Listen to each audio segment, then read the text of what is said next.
thank you for bearing with us there. We had to make our way over to North America here for this set is all that took for us to do. No, we're into North America. We were just treated to a great game over in U between the second and third seeded team, I believe, over there. And now here we are taking a look at the 1 and 2 seeds here in North America. What a day for the SCC. That was Accounting Department and Pandemonium who played. Then Elysium, the number 1, took on number 6 in Just F6. It went according to the current standings, and Elysium were able to find one more win. But now we move on into Sturdy Artisans up against Tiburones. That's Thursday. Again, if you want to follow the rest of it, we'll be having those games happening Friday, Saturday, and Sunday before the SPL at 11 on all those days. So if you want to keep watching, make sure you check that out. But here, in the here and now, the Artisans and the Tiburones are up there at the top, but everyone else tied at 1 and 3 below. So this really creates some distance for whichever team wins this. You move up to 5 wins undefeated, whoever comes out on top in this set. Yeah, the Sturdy Artisans here are 8-1 in terms of their maps, so they've lost 1 game throughout their tear in these sets. Tiburones have had a slightly less appealing amount of wins, I guess. There are still 8 wins, but 2 losses there throughout their run to kind of stay tied up there at 4-0. Otherwise, first off, whoever wins this, going 5-0, you're at a pretty sure shot. I don't know the math, but I would argue you are going to find it very difficult to fall out of the top 2 at that point, with everybody else at 1 and 3. So I think that claw towards the top here is going to be big for whoever wins.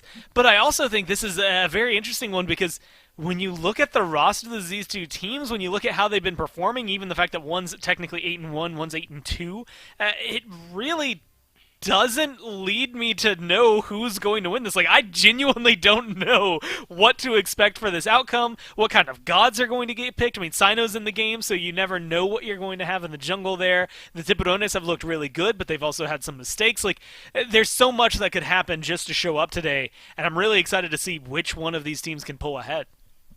Yeah, and let's talk about these Artisans first here, Gore. You mentioned Sino. I think that right now he's the hottest player in this lobby, and that's saying something because of how good the Tiburones have looked up until this point. But I wouldn't be surprised if he picks up ESET just because she was played earlier in the day and wants to show everyone how to do it properly in the jungle, because that's the kind of stuff my man plays. Or Anubis, or whatever odd stuff that no one else is playing in the jungle that Sino thinks gives his team the best shot to win, he'll pick up. And he's surrounded by all-star talent in Ionic and Pagon and Stewart and Relentless One. This is a team that I don't think has any weak links, man. That's the reason why they're up at the top of the NASCC right now alongside the Tiburones.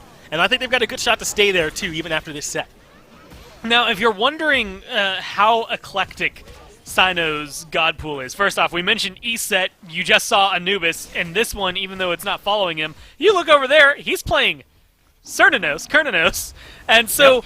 It's to the point where I forgot the Kernanos and the Anubis happened because there's so many other weird things he likes playing over there. But like you said, from top to bottom, the rest of this draft works so well around Sino. Relentless One is a very solid and reliable solo laner to lean on. But Pagon, as well as Stewart, as well as Ionic, are very easy and good backliners in Pagon and Stewart's part. But Ionic, this has like been his year because most of the gods that he is best at, Athena, one of his most played gods at that over his career and a lengthy one at that, is one of his most played gods, and she is a top pick, top ban right now. Like, it is perfect for the Sturdy Artisans in terms of the way the picks and bans go, especially because you can prioritize things like your support, because Sino's going to pull out whatever he wants. It does not need to be a high priority pick. It doesn't have to be your sets, your Tsukiyomis, all those other fancy picks that everybody else is getting in and messing around with. He will play whatever he wants, and he's going to look better than most of the junglers we have in the SCC doing it. It's going to be a tall task for the Tiburones, the Sharks, to try and deal with them, but that is the task before them. And I think they've kind of got 2 guys at the front of this one for me in Cope and Gaijay and what these guys can do, Gore. In particular, Gaijay, who I thought had a real shot to make into the SBL this year. Didn't quite do it, but still dominating down here in the SCC, and I think saying, hey, you guys are going to have to really work hard to not pay attention to how well I'm doing down here. And he's also surrounded by talent. We just saw Spreen on there. He's been playing well. Blugan looks super comfortable in that support role for this squad as well. What is it you think makes these Sharks so strong and has kept them undefeated to this point? Man, I feel like some of it starts with a G, ends in a J. Like Guy J, I'm absolutely going to Yeah, he's stand really on this good. team. I think he's been having a really, really good year. And admittedly, he had a really good year last year as well. Like, he is a phenomenal player. I think that Heed, Spreen both bring a lot of flavor into this. And the fact that, first off, Heed, I've got to get him credit for because he's one of the guys that is very easy, very commonly swapping over to these assassins, playing them in the solo lane, playing a lot of the high-tier warriors. Like, so very versatile as a solo laner, makes things a lot easier for you. Same thing for Spreen, very versatile in the mid-roll, and same thing for Cope and Blugan. Like, I think that's where this team's strengths come through, is that they are just a little more versatile, and then Guy J's just sick at everything he does. So you put them together, and all of a sudden you have a super team, at least what feels like it, as of right now.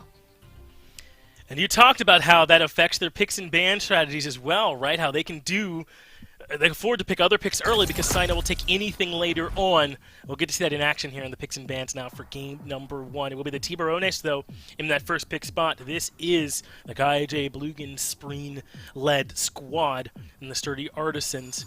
The squad we're talking about with Sino on it, they'll be picking second. And right out the gate, Yamoj has been banned away. Not super surprised to see that taken away. But I am a little bit surprised that it is the Artisans the ones banning away the Wheelish. Cope plays this really, really well, but so does Sino. But I guess you got to acknowledge Cope is kind of an Wheelish main in a way. Yeah, I like seeing that just because of the targets. Again, I think Tsukiyomi in this case kind of feels like a target ban because we've seen it split to the solo lane and the jungle over there for the Tiburones. But I do think it's interesting that the Tiburones are letting through things like the Athena of all things. Yes. Like right now, I mean, if you don't scoop her up immediately, we know the Artisans are going to pick her. And the fact that they go Camazotz, like, so Camazotz, I haven't seen a whole lot of. Granted, it has been good when the Tiburones have played it. But I feel like we should know, like, the top two here, Athena's going to be one of them, but you could pick anything else and be happy with it. Well, they've already locked in their jungler here, Gormizer, with this E-set pick. Whenever I'm getting in my troll mood, which I certainly am now, I immediately think that I am with Myth, so forgive that one there for happening. It's E-set I get it. I get that one. That totally makes sense. And Heimdall, they pass on the Athena here, Gor, and I am floored, surprised to see that. Listen, you don't have to have it. I think the Artisans are going to be a great team without it, but Athena is so strong right now. I don't think there's any other Guardian that I'd personally rather have, even as good as Yamoja is right now. It looks like the Artisans, though, happy to pass on it. Well, I'm excited to see this Yanis being able to come through. So ESET, like you said, they're jungler more than likely. Like I can't imagine after we've talked about it all day, like once we see it, the first thing that comes out of our mouths, even if this was locked in, I can guarantee when it gets picked in the Pro League, one of us is going to mention that she's been played in the jungle by Sino. Like, it's just going to happen. It's guaranteed. But you get a Yanis to go up against that, a little more burst damage, maybe a little less control around the objectives, but a lot more versatility in terms of playstyle and maneuvering. And then you get King Arthur, who has just been a very solid pick. Kind of behind the Guan Yu, behind that Wukong that was banned out as well. Kukulkan is pretty much the only one that, in my mind, is picked to rival him. So if you ban that out, you really start forcing the Artisans to go a little further down into the pockets of their gods. Yeah, with a lot of good support, or Guardians banned already. The Wukong, the King Arthur, and as you said, Kukulkan probably getting a bit more value. So it's Athena banned away by the Tiburones. The Artisans from minute one must have had some other much better Guardian in mind that they wanted since they passed it up until this point. Set locked in. Ymir? We're talking about where that's going to potentially be going. Maybe solo, with me convinced ESET's going into the jungle there for Sino.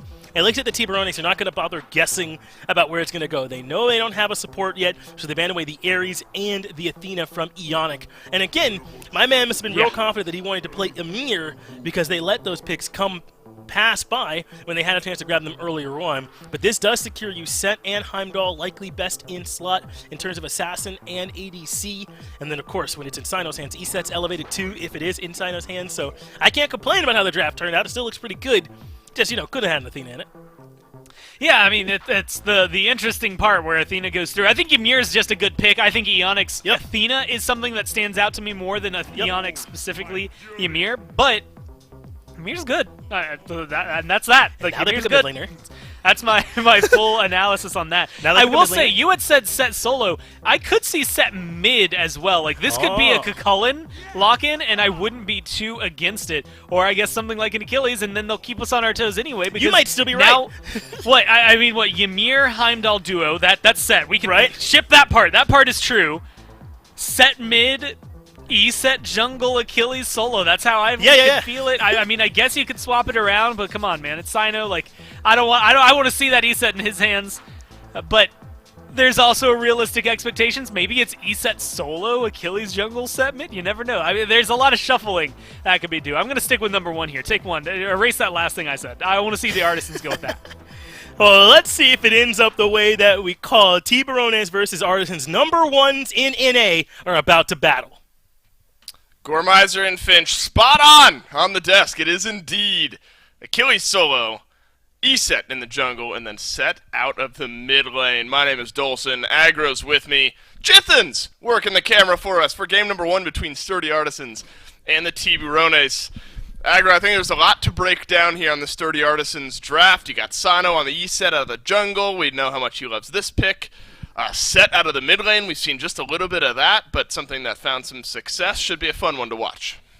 Yeah, I'm excited, man. I mean, the 2 undefeated squads, the North American SCC, both of these teams have impressed me for fairly different reasons. I mean, the Tiburones usually are doing things pretty standard.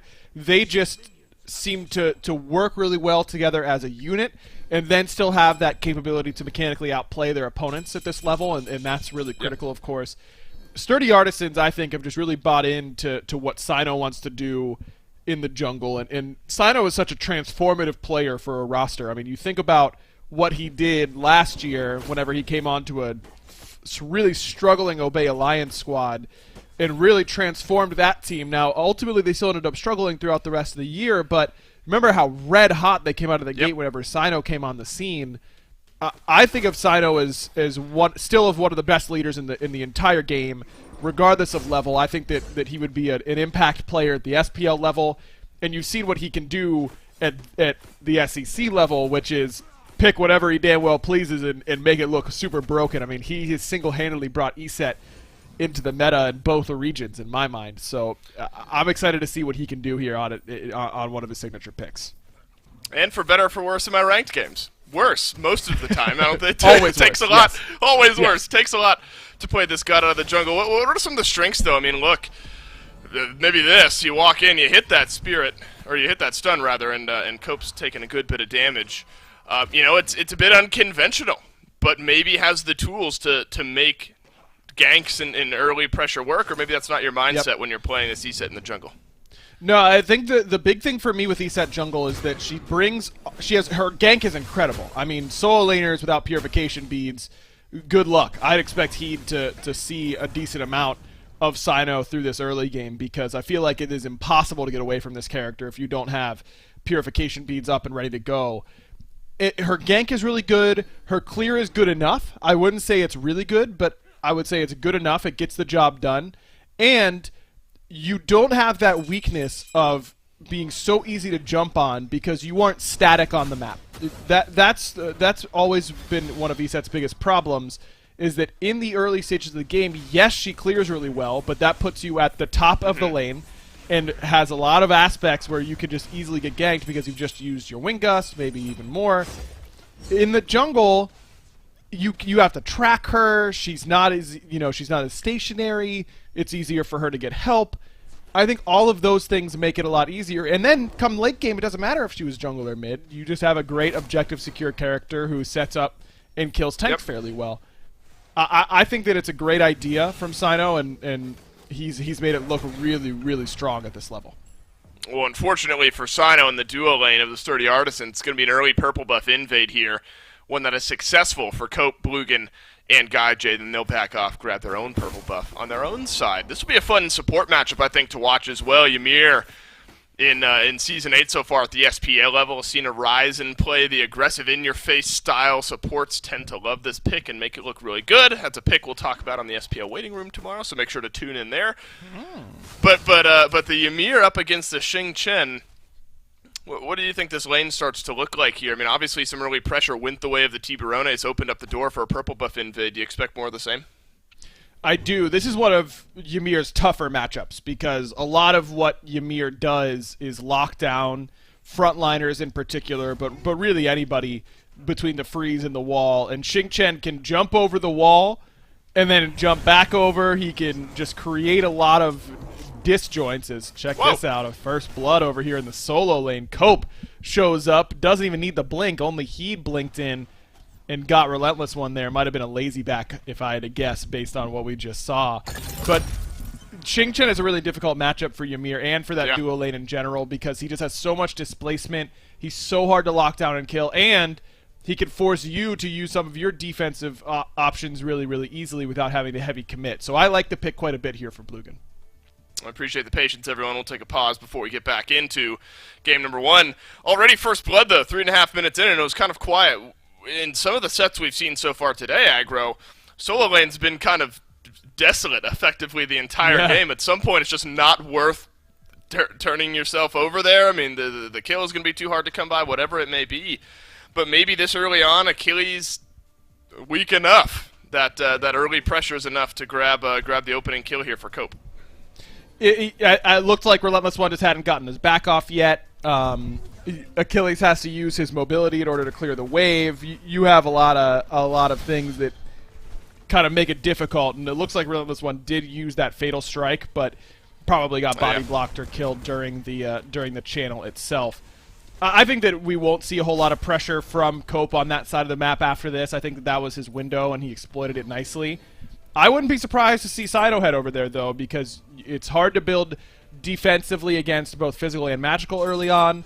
We're likely going to see, it looks like he's going for the Stone of Gaia, so he's not going to have protections against either. He's really just relying on base HP. And with Sino's lockdown, it could be difficult for he to get away. So I wouldn't be too surprised to see a rotation over.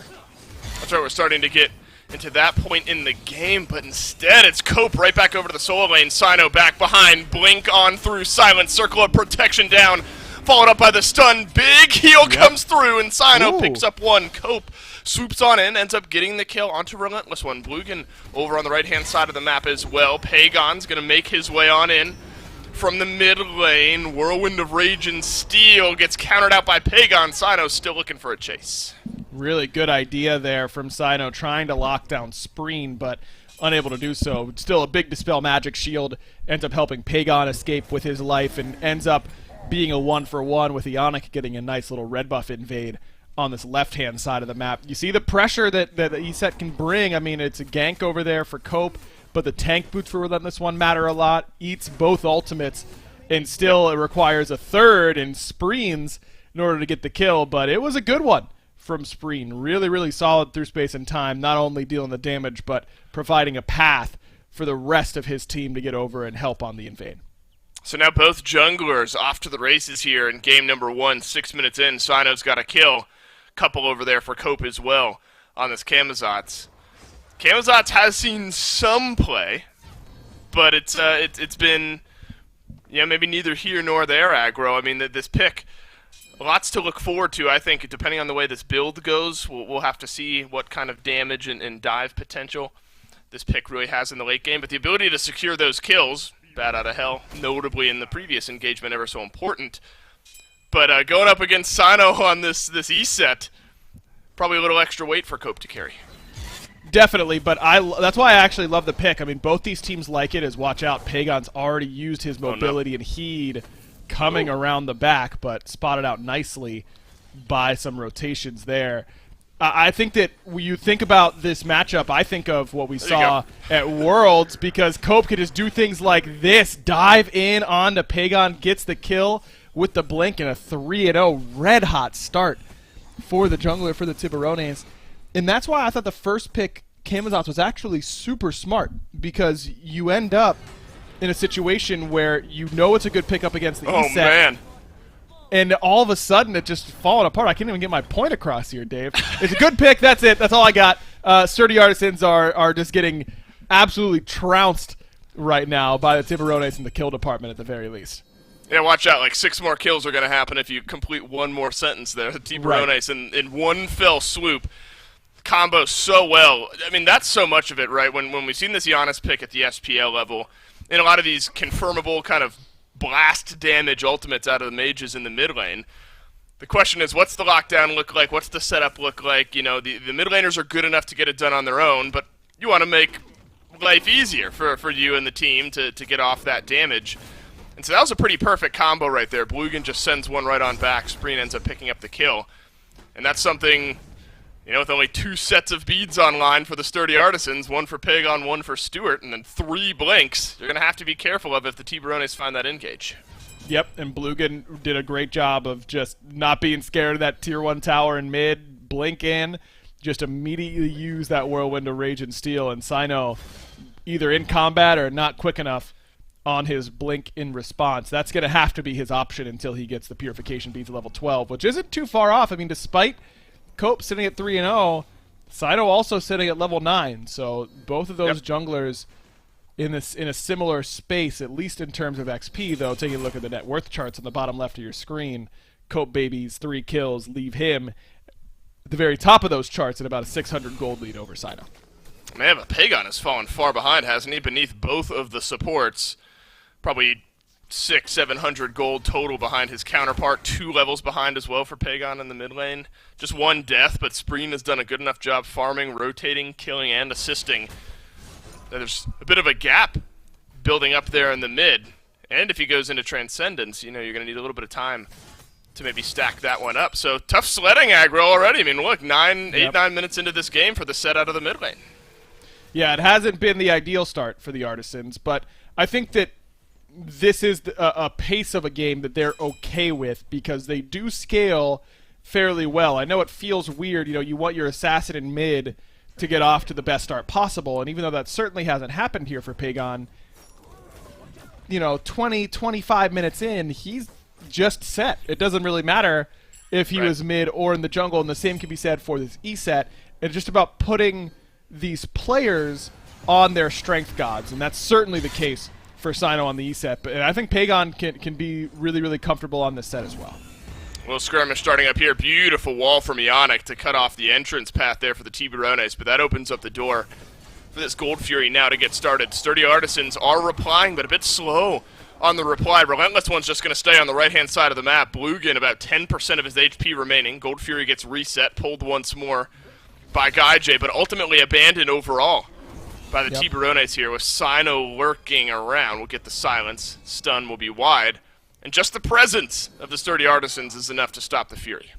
But that's a good trade for the Artisans in the sense that not only did the Tiburones not end up getting the Gold Fury, but Relentless One just got a lot of free farm on that right-hand side. He got 2 waves that he didn't get, maybe even 3, plus blue, plus backs, all on that side of the map. And now the Sturdy Artisans can come over and use this E-set to their advantage, with Relentless One having the rotation advantage this time around. Relentless One is here. It's a silence over onto Cope. King Arthur's doing solo, and Cope in the grave as the Sturdy Artisans collapse quickly. Yeah, the kills are happening quickly in this game. You blink and you miss that one. Now the Sturdy Artisans very quick on their call here. Half HP on the Gold Fury. Blugan separated out by the wall. Circle of Protection goes down and will detonate. It's hard to mess that one up. Sturdy Artisans grab the Fury and pull the gold right back to even. And love that play. Cope, the guy who's caused them so many problems.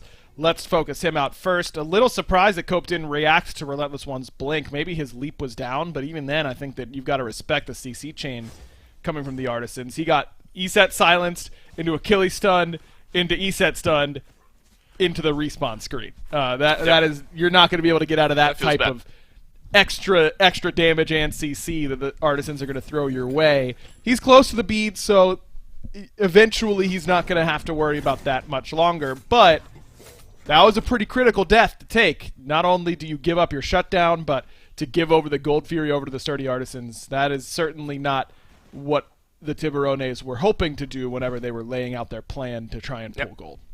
It's been pretty quiet otherwise on overall jungle pressure. We assumed that the solo lane would simmer down just a little bit after some of the early pressure that Cope put on the right-hand side of the map there. Saw that skirmish over the Sturdy Artisans blue buff. Everything has been quiet over here on the right since then. Just kind of macro play, solo laners rotating in, rotating out of the fight depending on the state of their waves. Both Hunters probably thankful that the game has slowed down on their side of the map as well. Just the 1 kill for Stewart. Gaijay's largely been left alone. That's sort of the meta we're in here, where both teams are thinking, all right, well, look, as long as we don't get their hunter ahead, our hunter will stay back, he'll farm, he'll get into this game eventually. I'm going to wait and see what happens with the Pyro here. It'll be quiet. The Tiburones will pick that one up. Tiburones still, despite losing that last Gold Fury, have better map control through the first 13 minutes. They still have this global ultimate in the Giannis. They still have this great engage coming from Xingchen, and they still have a slight lead for Heed on his side of the map, but the Artisans are getting closer to those second relics, and that's important for these players. I mean, you look at the beads now done there for Sino. Pagon immediately upgrades a shell, very reminiscent of Sino's play whenever he was playing set in the jungle. He was one of the guys who really innovated, in my mind, picking up that shell on a dive assassin in order to keep his DPS up as he gets a little bit of extra defense. The upgrade on the shell, not fantastic here for Pagon. I mean, those block stacks don't do that much for him up against this composition, but up against Gaijay in particular, that tells me that that's the dive target, which makes sense. I mean, you've got Camazotz, who's very hard to lock down and kill. You've got Giannis, who's very hard to lock down and kill. Whoa. This is the game plan. Hit the gas pedal on Gaijay. Oh, Gaijay gets stunned out at the end of it. Gaijay knew that was happening too, but he still has to spend bead, shell, and leap away. And the purple buff gets invaded, and the one little man hanging out back there in the pit, so the buff hasn't been reset yet. And the Sturdy Artisans will be able to move away, grab their own purple buff on their own side. A couple of blinks over towards the mid lane, and it's Ionic now who's getting engaged on, but a good freeze on the back end, and then a better ultimate to keep himself out of the whirlwind and rage and steal. The wall goes up, but Cope is able to find his way around it and get the kill nonetheless. The Sturdy Artisans start to collapse towards the mid lane and look to keep the charge going.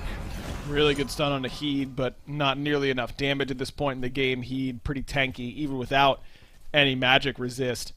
And you're looking exactly at the Xingchen for that engage, and Ionic on this Ymir has not been particularly impactful quite yet. A lot of what Sturdy Artisans have done have not been around the duo lane, so it makes sense for him to have a fairly quiet game up until this point. But you see the struggles up against that Xingchen. A blink knock up into root on someone like Ymir means that you're just in trouble right away. Oh, Blugan is in trouble now, but the double leap will keep him alive. But a good wall from Ionic, and then a freeze on the back end. That opens up the door for Pagon to make his way in, grab some damage, but Blugan will not sidestep the damage from Sino, and the big range from the E-set picks up that kill. There Ionic ends up making a play, a revenge blink in onto Blugan, but you see how hard it is to kill this guy already. I mean, he's level 11. He's 3 levels down to what Sino is. Sino locks him down in that circle of protection for at least a little bit, but it just feels like it doesn't do any damage to this character. Xingchen so good at surviving, and you see how much it takes for the Artisans to be able to take him down. A tier 1 tower dive was required in order for it to happen. You want to talk about blowing up targets. Sino has gone Stone of Binding here, so a big Spirit Ball hits.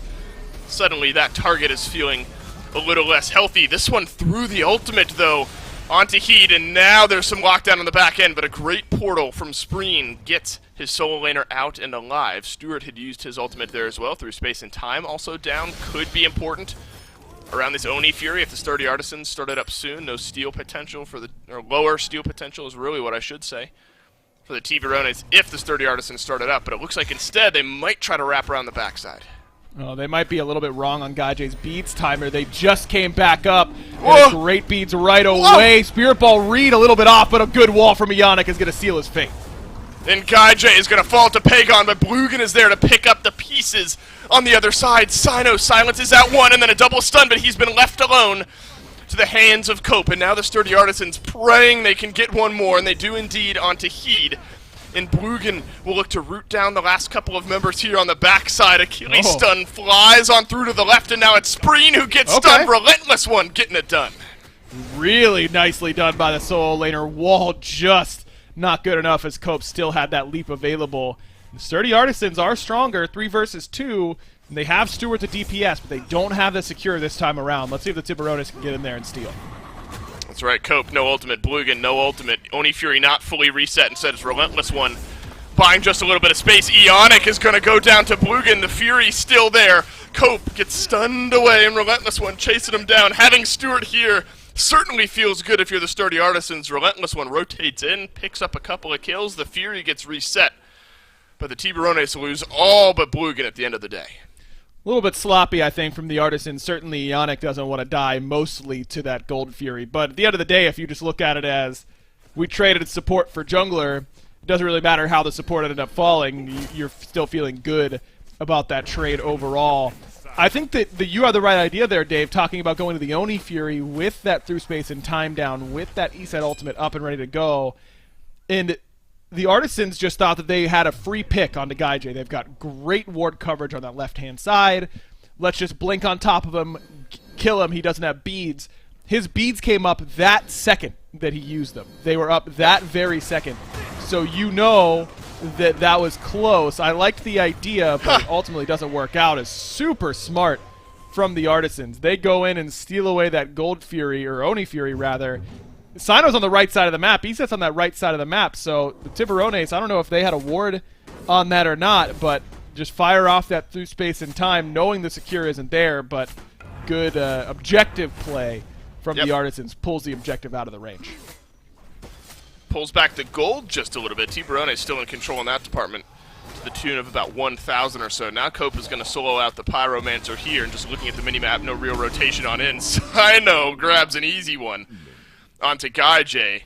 That detonate damage is absolutely massive. It would be a shame, I was going to say, if Cope did all this work and then at the last second Relentless One and Ionic walked in and stole it away. They're going to force Cope and Spreen out of this area, but Cope does end up getting the Pyromancer. Took him a little while, took about half of his HP as well, but Pyro nonetheless over to the Artisans. When we're talking about gank potential, by the way, that's what we're talking about, what Sino just did to Guy J a moment ago. I mean, it's Blink, Dispel Magic, barrel stuff the Spirit Ball, put down the Circle of Protection, and enjoy your free golden experience. Wow, it's a Fire Giant call here from the Sturdy Artisans. Guy J not on the map for another 8 or so seconds. Tiburones are not going to walk in, not going to have anything to say about the FG, and just shy of 20 minutes, Sturdy Artisans will get the big one over for themselves and now have a chance to push out this map. And this is what the Sturdy Artisans have done really all phase long so far, isn't it? Just weather the storm early on, wait until we can use our objective shot calling and our overall map macro in order to create the difference. And that Sino, well known for his risky sorts of Fire Giant calls in his career. He lost a lot of them in the SPL to those coin flip fires, but he gained a lot of fires as well and ultimately leads to some victories. That my man is willing to 50-50 objectives. That was closer to a 50-50, only having Ionic's ultimate there to secure, but Shards of Ice, even in the true tank build, ends up doing some pretty decent damage. It's certainly enough to get the job done there for the Artisans. And Sino has now rounded out his fourth item, counting boots, not counting starter item, with Staff of Mirrodin on this ESET. So you drop that Circle of Protection, you're going to get some double stuns, some double silences, or some double wing gusts, I suppose, here, aggro, but that follow-up burst damage now may be twofold. Yeah, I believe it when Mirrodin first came out, you could drop Circle of Protection, Spirit Ball, detonate Circle of Protection. You could do it that way. Then it got changed. I believe it's been changed back to that interaction, which is super strong. You have so much control. We'll see what Sino's able to get done here. Looks like a fight is brewing, and it's Heed who finds an ultimate on a Pagon. The set has to leave this fight almost immediately. Guy J kiting backwards as Relentless One moves in, grabs a little poke. That's about all she wrote here. You get the mindset, don't you, of the Tiburones here, aggro? They want nothing to do with this fight.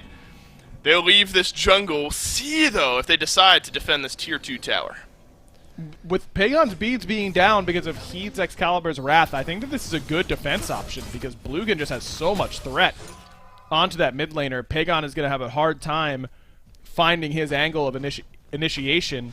He has to truly just wait. Look at how far back he is. He has to wait until Whirlwind of Rage and Steel is used because he just can't step up beforehand. No, he can't. Waves getting cleared out almost as fast as they're arriving. Ionic blink forward, double stun, but a beads used there by Gaijay will keep the on her flying. Double silence from Sino. Stun on the back end. There's your double stun, but Gaijay avoids the last bit of damage there. You get the mindset from Sino. Silence. Circle of protection. Stun, stun. Unable to get the kill, but able to get those actives out of Gaijay. Man, how can you not love watching this team play, man? That is so, it's so fun. That's just good, clean fun right there. If you don't like that, you don't like Smite. That's all I got to say. Mid-tier 2 is going to fall here for the Sturdy Artisans, and it's just a great initiation by Yannick. This composition has so much pressure on your purification beads between the Ymir, the Heimdall, the Iset, and the Achilles. Those are 4 characters that insta-kill you if you don't have your beads up. And Gaijay has been the target for the Artisans. And usually when that happens, I say it a lot when it comes to mid laners in particular, but the same is true for Hunters. If an enemy team is willing to commit enough, they will kill you as a backliner. They just have more numbers in a lot of those situations. The game is so oriented around damage. They're going to be able to kill you before you can kill them. It's a matter of you getting off as much damage as you can and your team being able to clean up on the back end of that. And I think that just in general, going after the Hunters, especially when there's something like a Giannis on the team, makes so much more sense, because when we're talking about getting off all the damage that you can in a short burst, who's better at that? Hunters or mages? It's always mages, right? Hunters will have more sustained DPS. So mages are better at the death knell final blow being a little bit harder to deal with on the back end of the repercussions of that than the Hunter. And when you're not going to spend all your game chasing around this Giannis, you're not going to be able to do it. I just think that the Tiburones need to do a better job, not of protecting Gaijay necessarily, but of counter-initiating a little bit better, stepping up and hitting Stewart and making sure that he's uncomfortable whenever he steps up to help on these initiations. Things like that, because if Gaijay's going to get 3 ultimates and 3 blinks dumped on him, sorry, dude. Think of something to do during your respawn timer. But hopefully we can win the fight elsewhere. The Tiburones just haven't really done that yet. Right, once the cooldowns, the relics, whatever it is down. But it hasn't been the case so far. 0-2-2 for Gaijay here. Now, Fire Giant, few seconds shy of respawning. Sturdy Artisans snuck the last one away. You better believe that the Tiburones won't let this FG go as quietly. Not if they have something to say about it, but Cope losing this trade handily over in mid. The Kamazots in a bit of an uncomfortable spot. Plenty of sustain in that kit, but he's going to need it to join this fight. Ionic will send the Tiburones exactly where the Sturdy Artisans want. Through space and time, flies through, and look at the health bars melt. Gaijay, see you later, friend. They drew it up just as we talked about it, aggro, and Gaijay the first to go down. And Pagon's going to find himself a second Cope, baby, delivered on a silver platter. Another great wall from Ionic means Stewart is going to find his kill, and I don't think the Artisans are even messing with this Fire Giant. 40 plus on 3 members. I like this call. Just gun it down mid and try and end the game. The question is, will Sino's Circle of Protection be back up? Because if it's up in time for this Titan push, I don't think there's a single thing that the Tiburones can do about it. We'll keep our eyes on that diamond. Halfway full right now, 3/4 the way. As I finish that thought, might not need it. By the end, Ionic moves forward, blinks, breathes, and Spreen is dead, and it looks like game 1 is dead as well. Blugen's got not much of a chance, and the Circle of Protection will fly through. Oh, massive pullback into the fountain. But that's more pretty than anything. It's the glamour muscles, right, of an ultimate there from Blugen. It's beautiful, but they don't actually serve any purpose. And game number 1 goes to the Sturdy Artisans. Trust me, I know so much about glamour muscles for sure, Dave. I'm right on the same page as you with that. Yeah, go ahead and flex it. Yeah, I saw that. Don't think I didn't. Look, I can't reach the cable. How do I? The team fight prowess of the Sturdy Artisans and just the way they played the map ended up looking so much better than the Tiburones. I mean, as soon as they started to group up, it felt like the Tiburones really got outmatched in every single role. Spreen had a couple really good ultimates on that Giannis, but it just didn't end up mattering. Look at Ionic's capability to initiate in comparison to Blugen's in that game. Ionic was much more impactful in that late game team fight. I really think Ionic carried that last firefight that won the game. A great wall onto Heed initially, another good stun, and then another good wall to finish off the kill onto Heed. So the whole team really coming together there in game number 1. Sturdy Artisans looking good to stay undefeated. Looks like ESET might be worthy of a ban. We'll head to a quick break. You'll get to see that seems like bumper they want to. in just a moment. They want to. So take it. We'll go to the break. We'll be back in a second.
Well, Gore, on that one, it was the Tiburones that looked better in the early game and they were able to spread the map out, look for ganks, that sort of thing. But as soon as we saw the Sturdy Artisans all start to group up around Sino on his typical E-set. Now, at this point, things started to look the other way, didn't they? Off some great performance, not just from him, but Pagon looked really good as well in this game. Great performance out of Relentless One over in the solo lane. I think they all looked good here, but it was really about grouping up and just kind of team fighting better, at least from where I was, Gore. Is that what you saw here as well? Yeah, a couple of fights that, like you said early on, the Tiburones are doing really well. Cope had a really good early game, and I think the same could be said pretty much the way the team's rotations worked and a lot of that.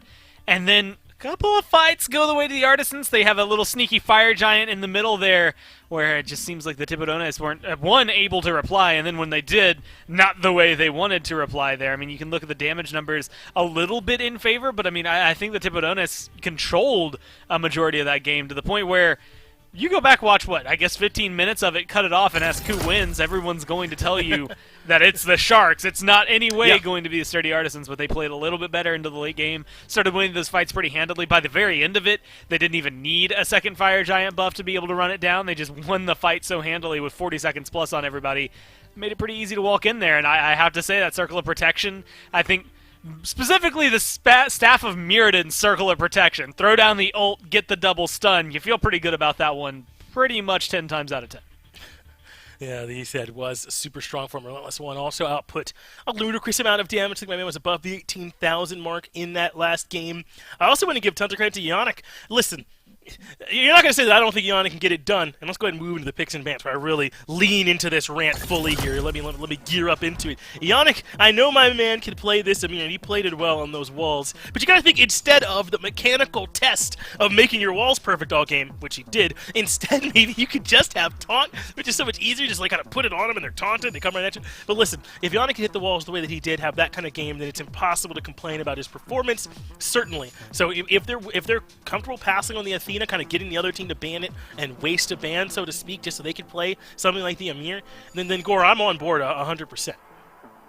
I mean, the way that things worked out, like, there was the one wall that stands in my memory more than any of the others. There's a portal, you know, right here. Ionic puts the wall right so the edge of it blocks off that portal, and it's just enough, right, to stop someone from getting away. And little things like that, like, look, first off, Ymir was my second diamond in the game, so of course I'm going to gush over good plays. Like, whenever he comes through it and looks good, I'm going to love it. But I just think that kind of little detail really does set your team apart and make things look a little bit better.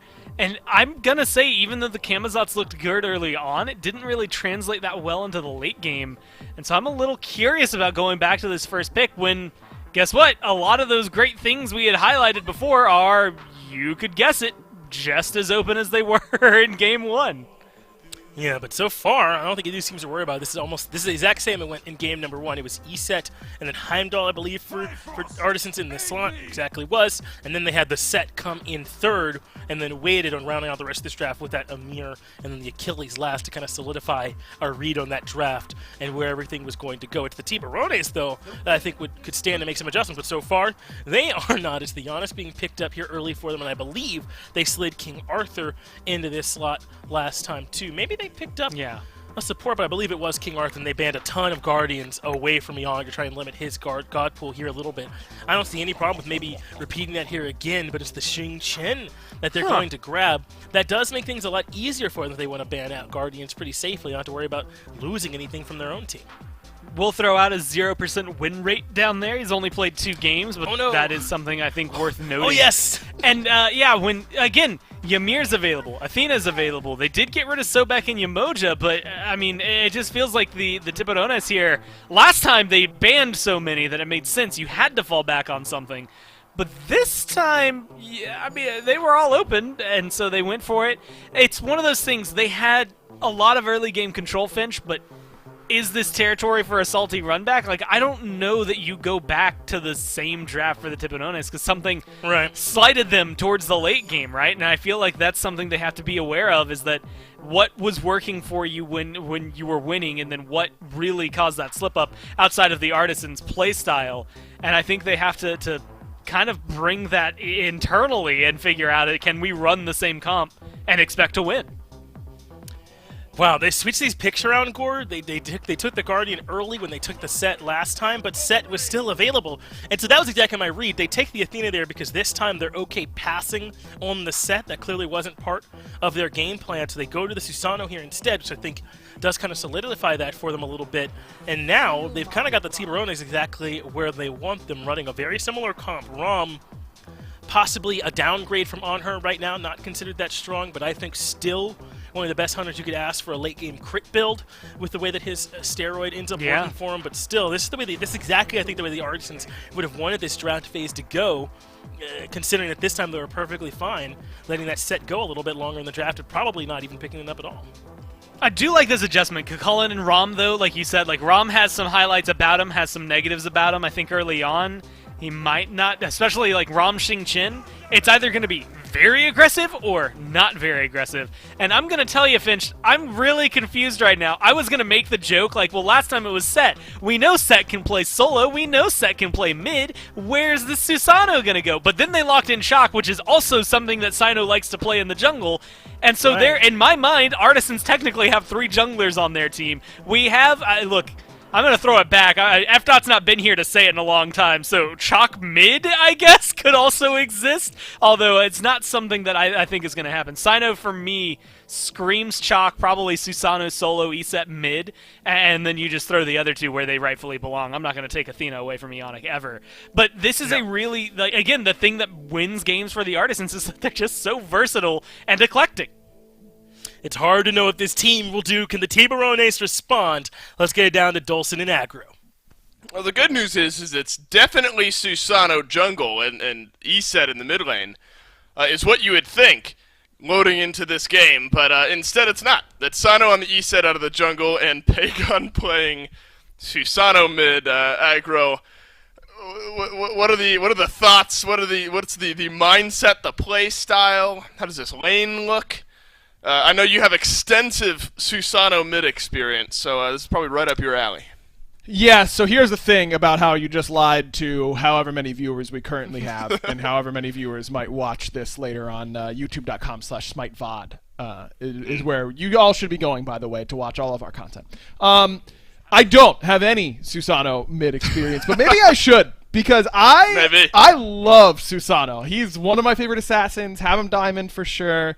Think he's super fun, and he's got a phenomenal matchup up against Giannis. This is always the pick that we talk about whenever Giannis gets locked in and there's a jungler left open, because normally Giannis can get through walls and get away from everybody. With Susano, you put the 3 on him, you pull him away from the portal if he doesn't pre-beads or use the ultimate. Even if he uses one of those 2, if you have your 3 on him, he goes through the wall, press 3 again, you're right on top of him once again. So it's a phenomenal matchup for Susano.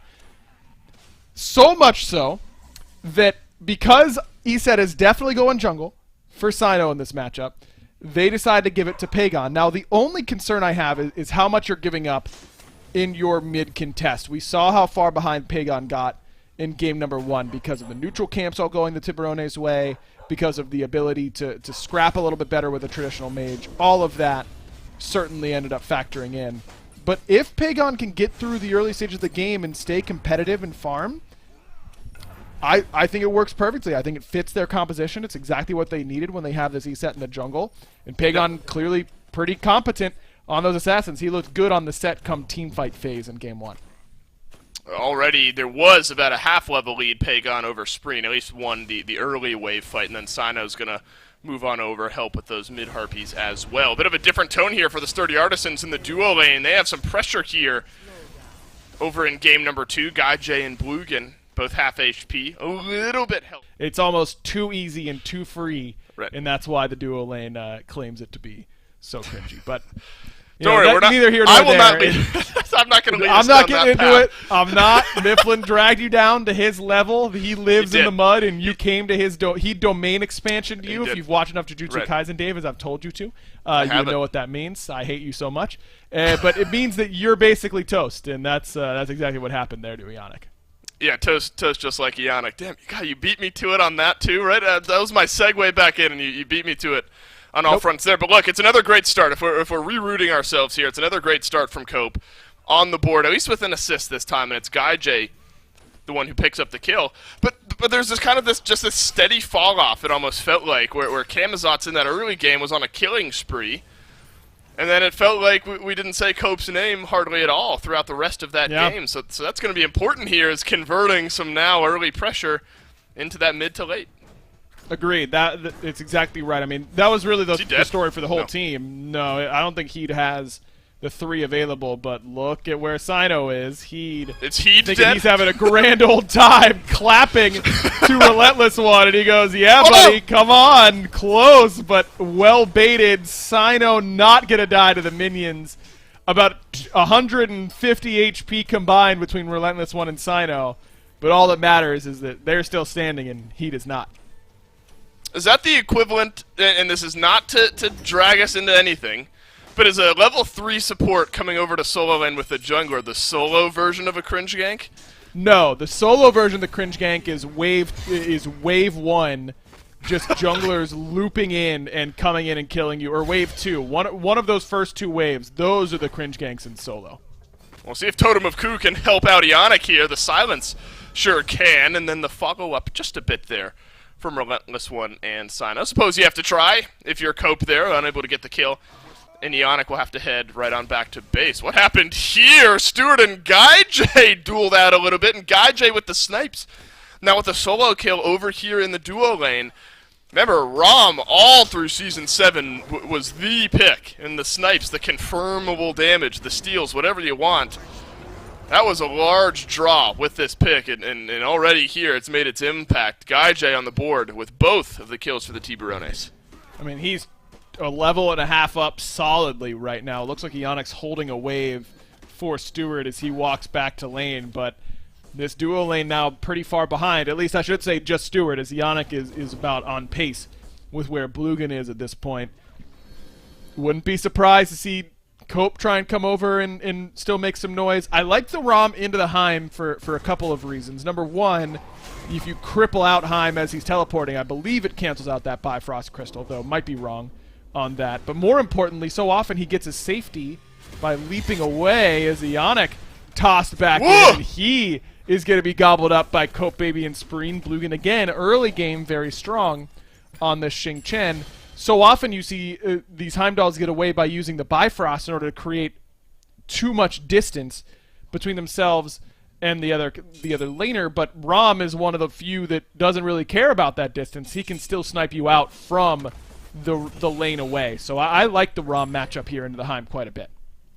Well, if you're a Tiburones fan, you're happy because this game has started off great. 3-1 up over the Sturdy Artisans. Just shy of 1,000 gold lead. If you're a Sturdy Artisans fan, you're feeling fine, because exactly how game number 1 started. Still solo lane getting all of this pressure and another kill onto Heed. Sino seriously needs to stop making this pick work, because I am not kidding when I say I see it constantly down when I'm playing games, just shy of Grandmasters, usually where I hover. Right, say you're sniping the Nika Q. Right. Yeah, you know how it is. But man, it just looks so good, doesn't it? It's wild. I mean, It's such a simple rotation, but Sino keeps making it work. I mean, he didn't have to blink that time or use the ultimate. That was just a big mistake by Heed. He knows his blue buff is getting invaded, so he goes, all right, I'm not going to contest that. I'll just clear the wave instead. Surely they won't come behind me and kill me for this. I mean, no way they're going to do that. And sure enough, it's just a simple blink pull ult from Pagon to set up an easy kill and continue to set Heed behind, as far behind as Stewart is. I feel like that lead for Relentless One should be getting close to about that as well. And look at where Sino is, again, on that right side of the map. That's right, hovering just over by Heed here. Heed stopped the back. Let's see if he's regretting it here in just a moment. Sino does have the circle of protection. Wing Gussie's ushered Ionic in. Remember, Heed, you wanted this fight. You took this. You chose this for yourself. And instead, Heed will fall for the 3rd time this game, and the Greater Scorpion gets leashed in the meantime as well. And now the right side of the map continues to roll. The Tiburones are going to start putting some pressure over here on left, though. Stewart will use his ult, and he'll survive. I can almost hear Sino's voice in my head as Heed stops his back, and it's something along the lines of, kill this guy whose gameplay I respect very highly, I think is a good player. Yeah, definitely a big mistake from Heed, and you could say, oh, you know, it's creating space with his left-hand side. You know, Guy J still continuing to farm. Looks like Stewart got his ultimate forced and purple buff invaded yet again. But I don't know. I mean, Guy J just got dove so effectively in the last game and got so little help with a very similar style of composition. I'm just not convinced that the exact same story won't play out here in Game 2. Nothing the Tiburones have done so far has gone to change my idea that this lead is not enough and that this style of composition just does not match up well with how the Sturdy Artisans like to play these team fights. Right, it just seems more proactive. I mean, all the plays seem like now, after the Tiburones got off to a hot start over there in duo lane, and then a couple of kills rolled through. One solo kill there from Guy J, return kills. As of late, it's been the Sturdy Artisans starting up and finishing off the plays. Let's see if maybe mid lane Blugan is able to get anything done, because that's when you started to see some pressure there in Game 1. The Xing Qin early and often hitting those whirlwinds. No, I pluralized this incorrectly on an SPL cast, and I've been working on it. Whirlwind of Rage and Steals. It's literally just the steel that's pluralized there. But Blugan hasn't made that same impact, which I guess is hard to say because he's, what, 0-2 out of 3, but he hasn't necessarily been starting up the plays in the same way that he did in Game 1.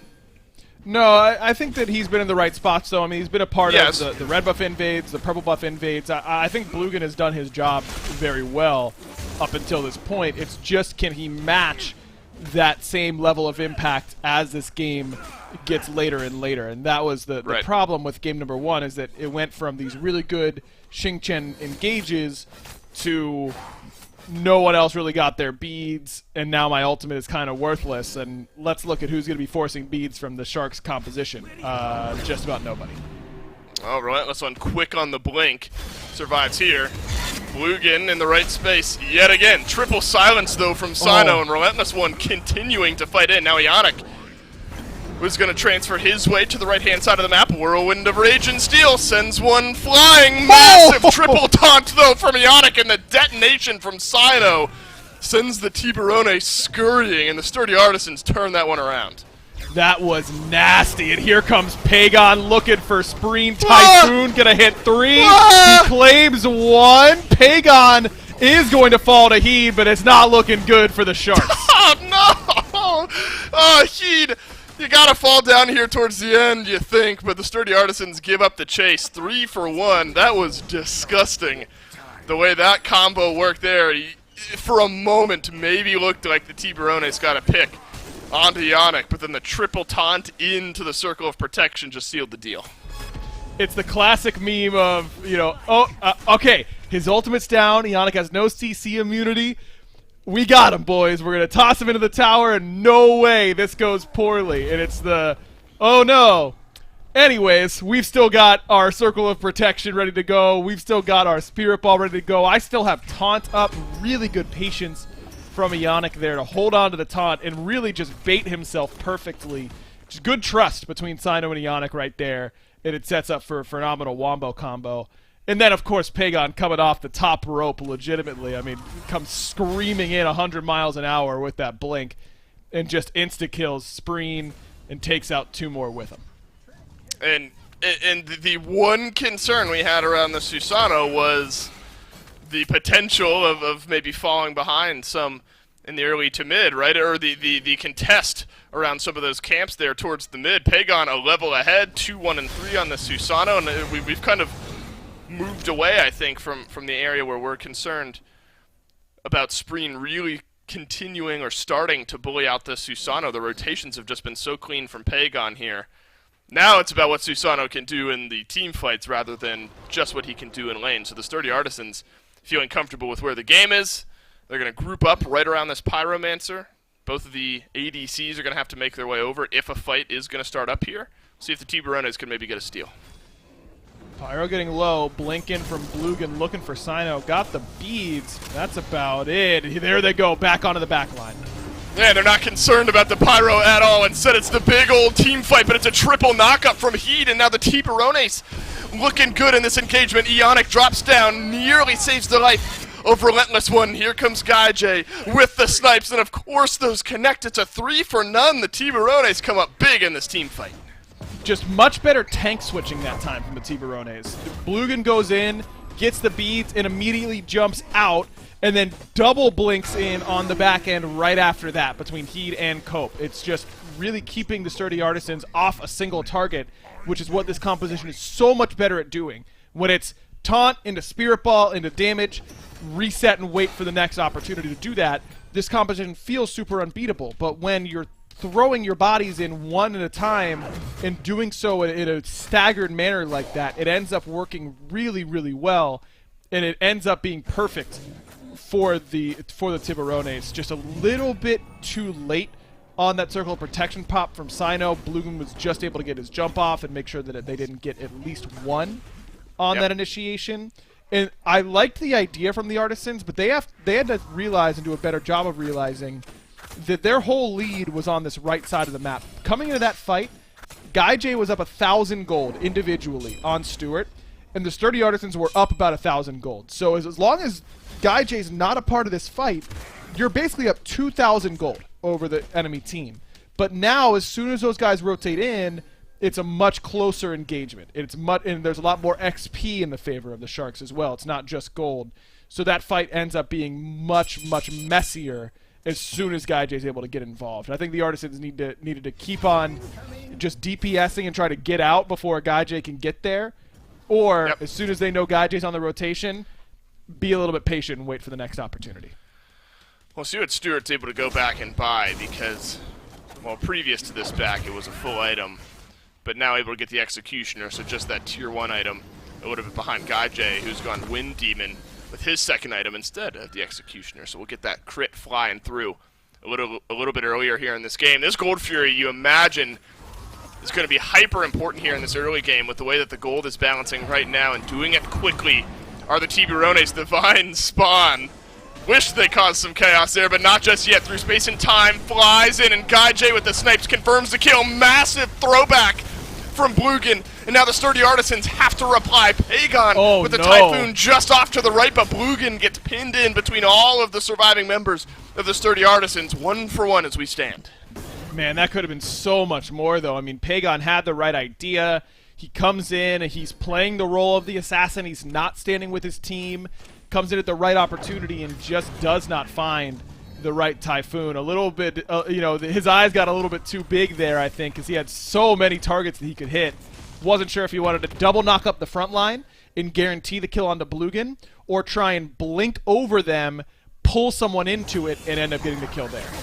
Let's see if this is a bit of a bait. Pagon now using his dash to escape from Spreen. Doesn't take the damage there, but Guy J attempting to close the gap. Early beads and then the blink. So Pagon survives, but at what cost? Beads and blink get used. Now positioning going to be ever so important for Pagon in the coming minutes. Oh, Guy J, he has to know that rotation is coming. Beads. If he knows that Pagon's stepping up, he gets the beads, but that's free there for the Sturdy Artisans. I mean, you basically traded a Scorpion for your purification beads, and you can't just back there because the Onyx never going to let you. Definitely a mistake there from Guy J. He has to assume that the whole game is waiting on his shoulders, because I really feel like it is. He's got the whole lead right now for the Tiburones. He's level 17. He's done a great job so far, but doing things like losing your beads for the Scorpion against a composition that has Athena, Susano, Heimdall, Iset is kind of, I mean, that could potentially end the game if the Artisans are able to just pick Blugan and or pick Guy J and then immediately go to something like Fire. Definitely a big mistake. We'll see if it comes back to bite him. Maybe it won't at all. Maybe it won't. Maybe he's going to be able to slow down the pace of the game and not get punished for the next 2 minutes. Yeah, the snipes have been great from what we've seen so far. You know, beads, very important. Aegis, very important on that pick, but if you can remove yourself from the fight, you can extend things out while doing a little bit of damage. Have to keep an eye on him, where he positions. Heat, another big knockup to start off this fight. Sino walks away from the engagement, but a double throwback from Blugan. But it's the frontliners that want to be there anyway. Look at the gap, though, that gets closed. Circle of protection from Sino goes down. Cooper on the backside as a big heal flies through, and yet again, Guy J accurate with the snipes. Sino the first to fall. And this dive on a Sino has been phenomenal. It's worked out, but this time it's going to cost them heed. The Sturdy Artisans have been able to get at least one nearly every time, but when that one that you're losing on your end is the objective secure, makes it a lot harder to get those objectives after the fact. Yannick dashes to the side, seeing if maybe you could catch a quick one onto Cope. Spreen makes his way through the portal. Tricky moments Pagon's there in as trouble. Pagon had closed the gap. Pagon does dash away. Blugan with a double leap on through, looking for the root. It's a taunt in from Yannick, and this one is good. Guy J uses the Aegis. Spreen's still alive, but you can't say the same for the Rom, and now Yannick will transfer back to the rest of his team, and Cope Baby takes a tumble as well. A quick 2 picks for the Sturdy Artisans. Pull that lead right back. And it's those purification beads being down that change that whole the landscape of that entire fight. 20 Guy J seconds. ends up getting one shot off that taunt. You know, it's taunt, and then he Aegises, and you just spent 4 seconds not doing any DPS as a hunter, and then you just die instantly on the back end. Hey, I think I've done this before, Dave. I think I might have casted a game of Smite or 2. Wastes the beads, gets killed, they go straight to fire and pull it there. Weird how that works, huh? Yeah, it is weird how that works. Heat is going to be the last-ditch effort here. It's a circle of protection not used to confirm the objective, but to confirm the kill onto Heat. A double kill for Yannick. Support getting into the action and a killing spree as well. Now the FG down to 10% HP. It's only Spreen with no through space and time. So this one will go quietly on over to the Sturdy Artisans. no. Oh, no, Stewart! Got the fire pool spawn Dude. beneath them. And, alright, so one less on the FG buff, 19 minutes in. Okay, man, it's only the most important one to have it, Dave. The fire enhances your objective DPS on towers. You kind of need your hunter to do it. That's kind of the guy that matters the most. You know, Stewart's a new player. That's his first time tanking fire. Yeah, right. Like, it's tough. Yep. It changes every time. You have no idea what fire's going to do at any given point. Right. I mean, just a really rough Tough for him, mistake. right. Really rough mistake. And here's the thing, is that if you guys are, you know, if any viewers or fans of this team, they watch how this team interacts, you know that Stu gets bullied a bit on this team. He's going to earn that one. He's getting bullied for the next 10 seconds until he gets back into the fight, but that is massive! Oh my god! It happened again! They did it again! Sturdy Artisans with the Wombo combo pull in the Tiburones, detonate the damage.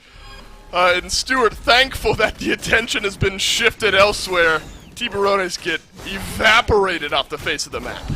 You know, and I moved further away from where John Finch lives, but I think I can still hear him through the headset right now going, that's why you should have picked Athena in game 1. It's so easy. You just taunt, and they just die. That's all that happens in those sorts of situations. I mean, just an absolutely devastating one-shot there by Yannick and Sino. And you're right, that does definitely take the pressure off of Stu. Who needs a fire giant when the team fights look that easy?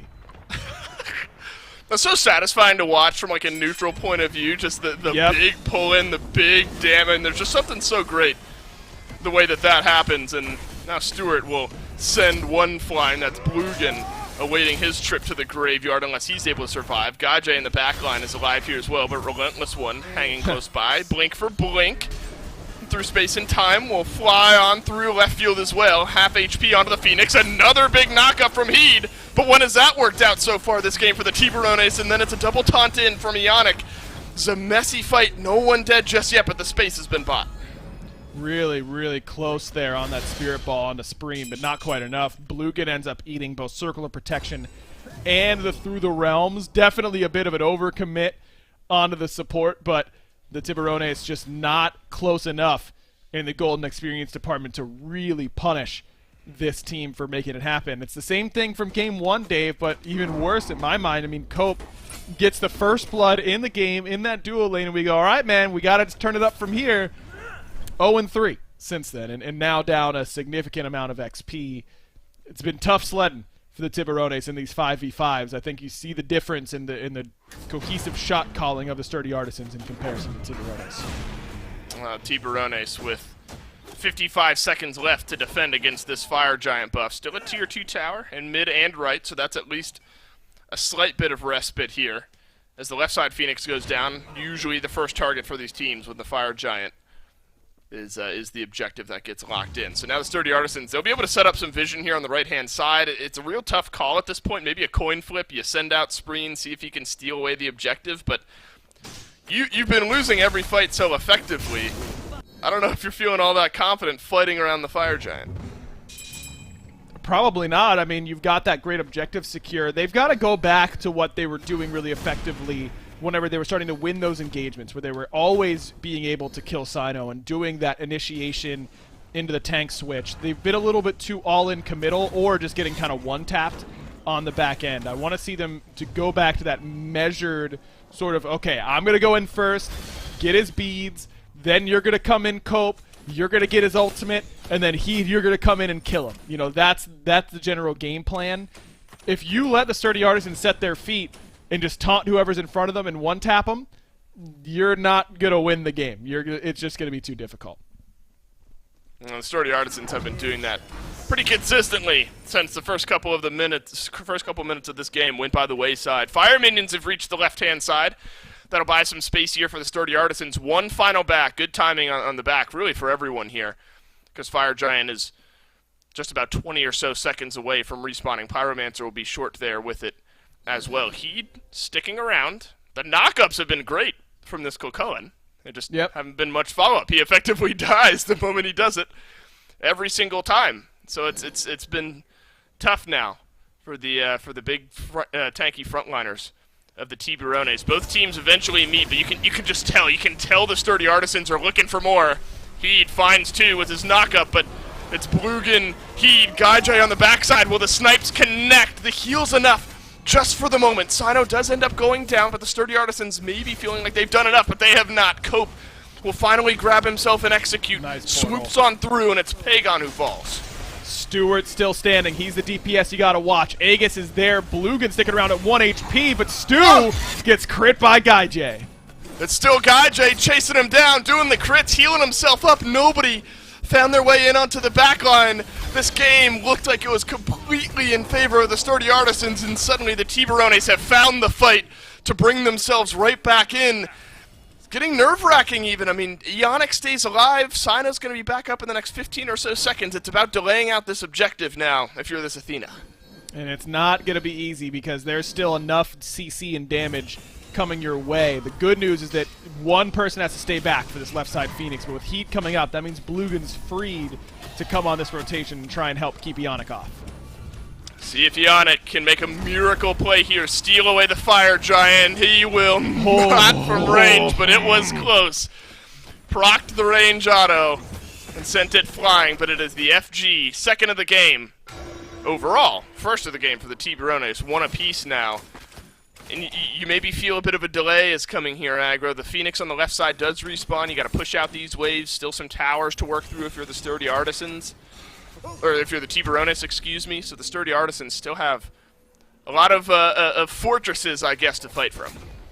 I think that the Tiburones did exactly what I was asking them to do. Just were much better about going in a measured way. Spreen had a fantastic through space and time. I don't know if it hit Sino, but it certainly provided great portals. Definitely hit some members of the Sturdy Artisans.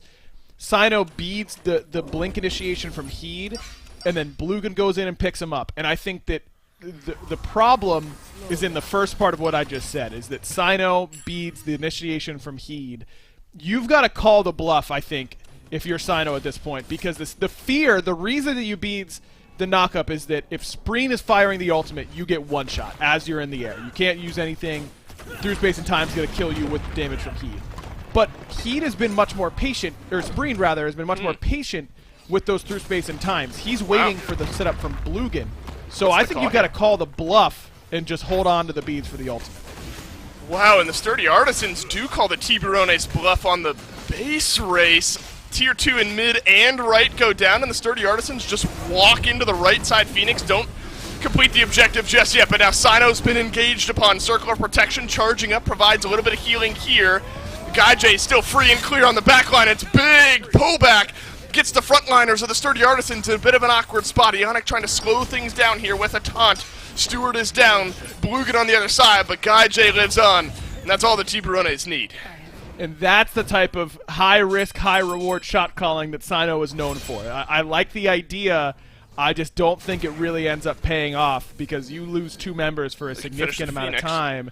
But yeah, it looks like Pagon and Relentless One, they should be able to... I don't think they should be going for speed here. They should be going for that right side Phoenix. Just backdoor it and then get your back off. I don't know what they're waiting to do in this spot. I mean, maybe waiting to see if someone is here to clear this wave, and then they'll go for mid Phoenix. I don't know. I wish they would have just... They likely assumed that someone is there and waiting for them on that right side Phoenix, but they weren't. I think that they could have made that work. And now the Phoenix on the right side under attack. He eats so much damage there. Spreen rings true at the through space and time. Relentless One through the portal. Watch out, Sturdy Artisans. You thought you were going to win, but if you lose too many more, you may end up losing here in game number 2. Stewart, not the last line of defense, but one of the last lines of defense. The Onyx will make his way over with the ultimate, and for the moment, the Tiburones have to back away. Still, no Phoenix ends up falling for the Artisans. So as bad as it looked there for a moment, they're still okay. Fire Giant only has about 45 seconds. This is the last push the Tiburones are going to get with this FG.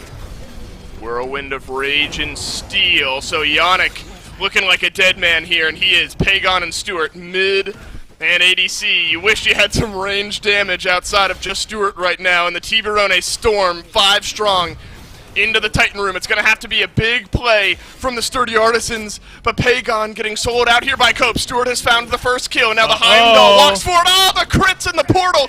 That'll say bye-bye to Stewart. Heed down to 10% HP. Now Sino has respawned as well. The Titan down to 10% HP, but Gaijay's still alive. Gaijay grabs the kill. Relentless One on the respawn. The health bar's low, but the Titan just a little bit lower. Do they have the damage? Gaijay might. The snipes will get this game done. Are you kidding me? Tiburones send us to a game 3. Man, it was close. That one was really, really close at the end there, but ultimately is just enough. And when we're talking about that high-risk, high-reward gameplay, that's what it ends up being. I think that the Tiburones just lost their way a little bit through that mid-game. They stopped being able to get on top of Sino. I think that Sino had a couple of missed beads usage. You just know that you're going to die if you get picked up by that Xing Chen ultimate. So using the beads in response to that Cullen initiation a couple times there, I think ended up being a fatal mistake for the Sturdy Artisans. And it just felt like the Sturdy Artisans never got their feet back under them after the right side Phoenix siege didn't go well. The respawns were kind of coming through one by one. Ionic died alone. It was just these kind of individual picks. And the numbers for the Tiburones were just 5 strong, effectively the entire time. By the skin of their teeth, Tiburones send us on to a game number 3. We're going to take a break. We're going to reset our streams. Nobody panic. Just refresh the feed here in a minute or two. We'll be right back with game 3.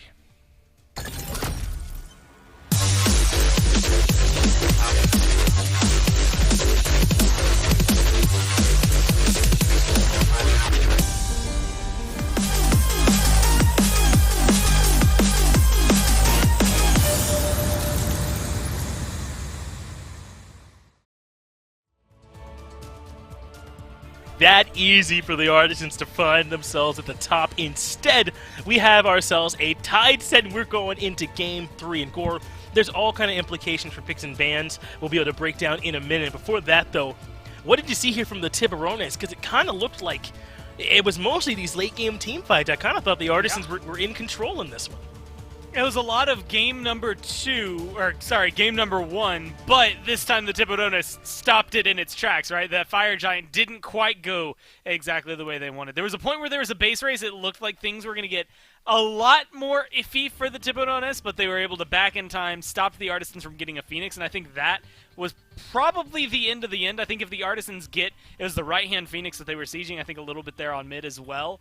If they had been able to get one of those Phoenixes, then it would have been so much easier for them to continue. And honestly, Finch, there's a world at the very end there where Relentless One has a slightly better ult, or maybe better aimed ult is the way I should phrase it, and he's able to get rid of someone like Spreen or Gaijay. And all of a sudden, we're still in that game, or we're watching the Artisans maybe run it down towards a Fire Giant. I think that they got a little lucky on the side of the Tiburones. The good stagger that they had towards the end and a very good team fight led them into a Titan room that was not easily defeated, but still ended up falling down. And just a second more or a slightly faster respawn for the Artisans would have definitely solidified them a potential win there. But Again, lucky for the Tiburones. Maybe not even luck. Maybe calculations from the Tiburones led them into that right area. And I think it was even Mifflin who said no one loses to ESET jungle twice in a row. And so far, I guess that technically is true in this case, but I'm wondering if they'll go back to it for a third time. Yeah, it kind of felt like you were watching, a boxing round where one was about to win on decision, and then right at the last minute, the other guy found a knockout, and that kind of turned the set around. At least that's what you felt like in this one. But you got to give Guy J credit for having a monster performance on ROM, a pick we don't see very often, and a pick that I think he had 28,000 damage on it. He got the solo kills up against Stewart over in left, at least one solo kill over there. Kind of got off to a good start, and once he got that Wind Demon into one more crit item, he was nigh unstoppable. So good work there for the Tiburones to force us into the game 3. And those pick ban questions I asked you, Gore, are exactly to the Mifflin point you brought up. No one loses to ESET jungle twice. Well, is there a chance Sino locks it in again? They have been first picking it so far. Do you think that happens here again? Man, I don't think you lock it in first, right? Like, there's no way you're first picking ESET jungle. I think there's a chance it comes back, but I don't lock it in at the very, very top here. I mean, there's so many good gods available for you. First off, Tiamat is still available to right now. I think that might be the first time she's come through in this set with Tsukuyomi getting banned out there by the Artisans. So they have the option to grab the newest god in the game, Guan Yu also making it through. I like this pick because, again, Sino can run it in the jungle, but also I feel like specifically Guan Yu can flex technically to the support, although we haven't seen that as much often, but of course solo is going to be where he kind of has his mainstay. And I feel like there's just so much good still on the table that blows my mind. Finch, if you had asked me in a million years, I wouldn't have called that one. Wow, ESET picked by the Tiburones in the Game 3 decider for what propels you into a pretty comfortable first place. Remember, first and second are important. You don't want to, towards the end of the year, have another team catching up to you, trying to sneak away that second place spot.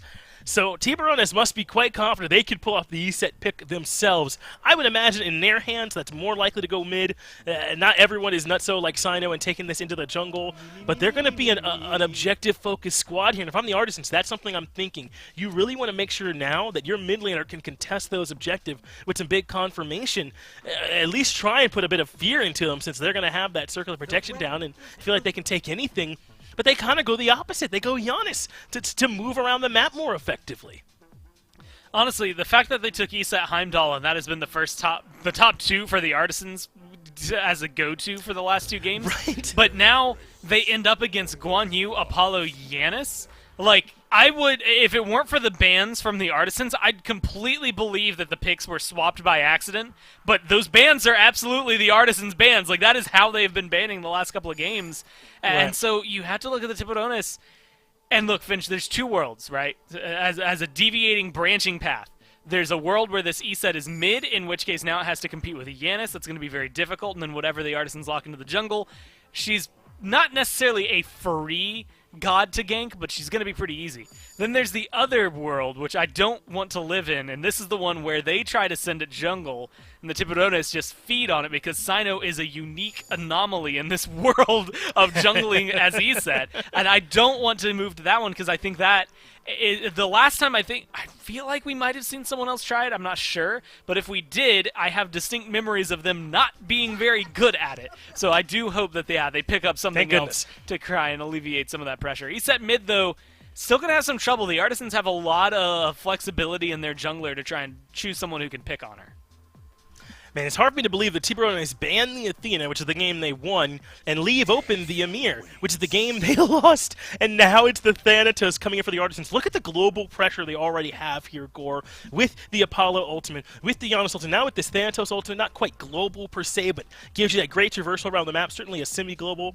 And I don't see a whole lot of reason not to go ahead and give Ionic this Ymir again like he had before, but instead it'll be the Ganesh this time around. Ganesh. See, perfectly fine here with me, but this is a strong comp for the Artisans, and one that tells me, Gore, they're looking to run over this Tiburone squad before they can do their objective-focused game plan the way they'd like to.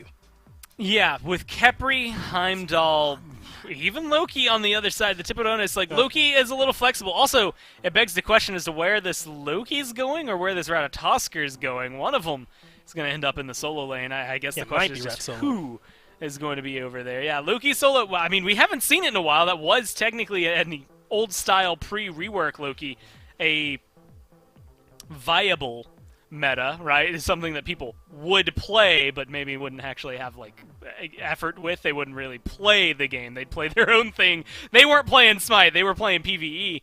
Thanatos, though, and Ratatosk here. This is where things get interesting to me. Both of them are a little more early game oriented. I think Thanatos has...